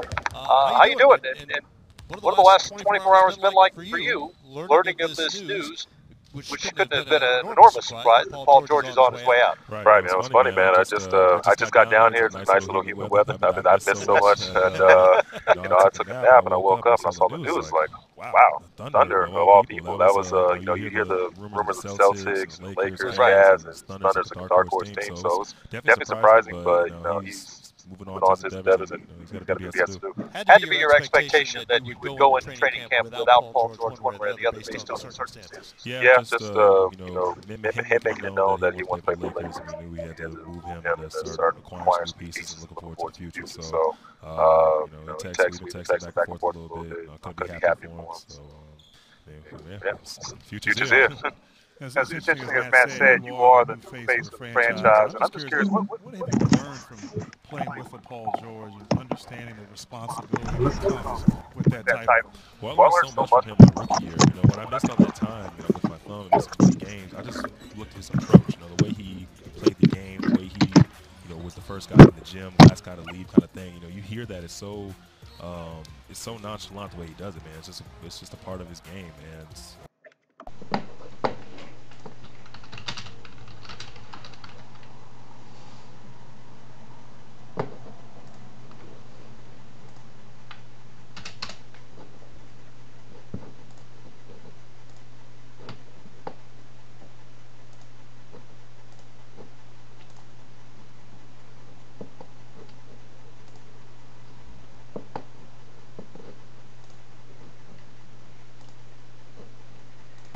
What's the next step? What are you working on? What are you trying to incorporate into your game as you prepare for this upcoming season? Well, just be able to handle anything that's thrown at me. You know, whether it's getting in the post a little bit more, taking advantage of smaller guys. You know, still working on my range and my jump shot a little bit more. And you know, the way the new NBA is going, you know, be able to do a little bit of everything: pass, dribble, shoot. So I'm working on all aspects of my game. I'm really getting in the post a lot more. Just taking advantage of my frame, my stature, and put on a little bit more bulk as well. Start, you know, banging with these older vets that I know I'm going to have to go up against here. You guys have a chance to reset now. Do you have any sense of what the style might look like moving forward? I don't know if you've had a chance to discuss that with Coach McMillan or not. There was talk about playing faster last season. That never really developed the way it was advertised. What are you looking at moving forward? Well, I know we're trying to build around younger guys. And we got young guys coming in here, start building more towards the future. But you know, it's still got a couple more days of free agency left. I mean, or it's it's just getting started. So I mean, you never know what's going to happen. So I know the coach really wants us to be that team that sets ourselves apart. You know, through our heart and our hustle. So you got young, spirited guys. You know, like myself, and more guys you can bring in. You know, the future's looking bright. And Miles, you're the starting center, showing a lot of leadership. You're here rooting your guys on here in Summer League. I noticed you have a key.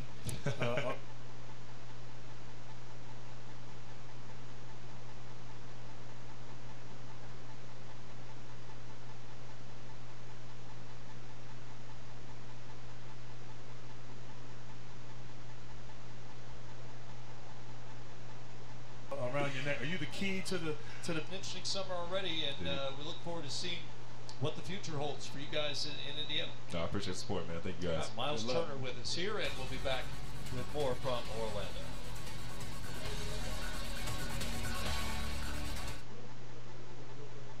If they sold these pretzel dogs at the stadium, that would really class up the joint. Getting a hot dog on a premium pretzel bun with melted cheese sauce and crispy bacon here. Now, what kind of cheese you say? Melted cheese sauce here. Any other toppings on that one? Just that crispy bacon here. So you're telling me I can get a hot dog on a premium pretzel bun with melted cheese sauce and crispy bacon? Absolutely. Oh, no thanks. I already got one. The summer's biggest hit is the premium pretzel dog. And get half-price shakes and ice cream slushes after 8 p.m. This is how you Sonic. This is a payday bar. It has a truckload of peanuts and a caramel core that gets the job done. It's 10.5 centimeters of awesome. Unless you get the king size, which is 14.7 centimeters of oh yeah. Payday. Get to it.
this on day one of the Orlando Summer League 2017. Also first day of free agency. Folks back in Atlanta are taking care of that for us.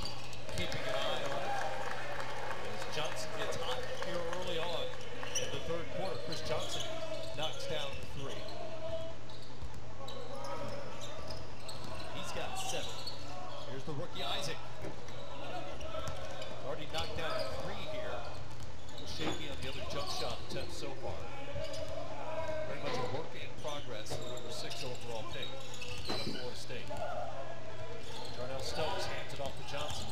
2 buckets here in the third quarter. Over to McKinney Jones, now Joe Young. 5 seconds left on the shot clock. Working on Kalen Lucas, he'll pull up, in and out.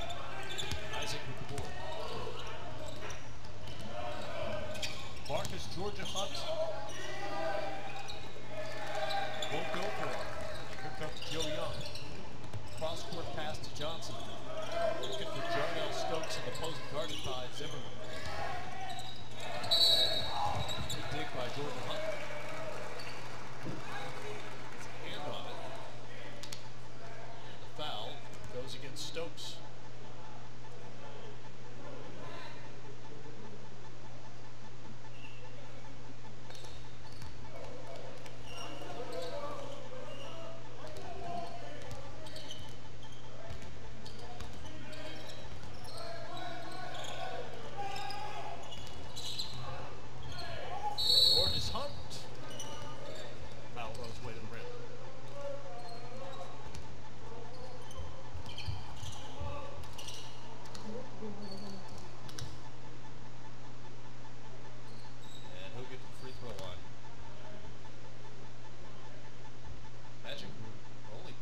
So far from the line.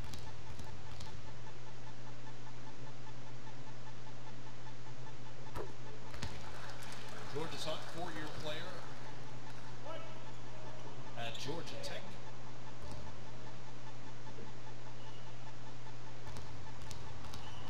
Played 5 games with the Magic as a rookie last season.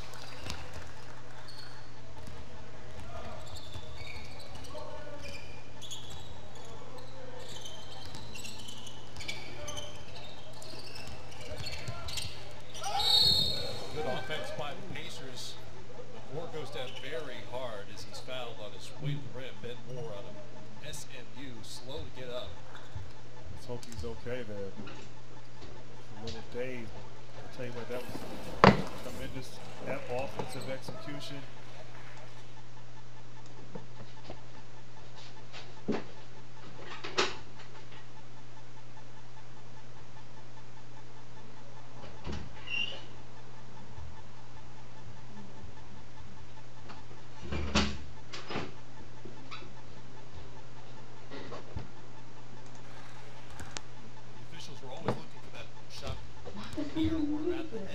Man, he attacked the rim so hard, and there was contact. I think that obviously contributed to that nasty fall. But we'll concentrate and get the finish and get the breather.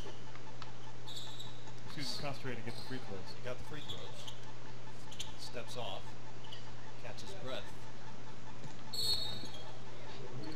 Yeah, keeps it up by Lindsay. Travis Leslie over to Darnell Stokes. Isaac collects the rebound. 5th board of the afternoon for Jonathan Isaac. Big screen by Zimmerman. George's Hunt, and they will count that bucket. George's Hunt, attack mode, attacking the closeout in that situation. And able to now try to convert on 3-point play. But what a screen there by Zimmerman. And then McKinney Jones trying to take a charge, but still moving. George's Hunt making things happen here in the third quarter. He's got 8 points. Still a 15-point margin for the Pacers. Travis Leslie, NBA veteran, to McKinney Jones. Johnson and Stokes, a lot of NBA experience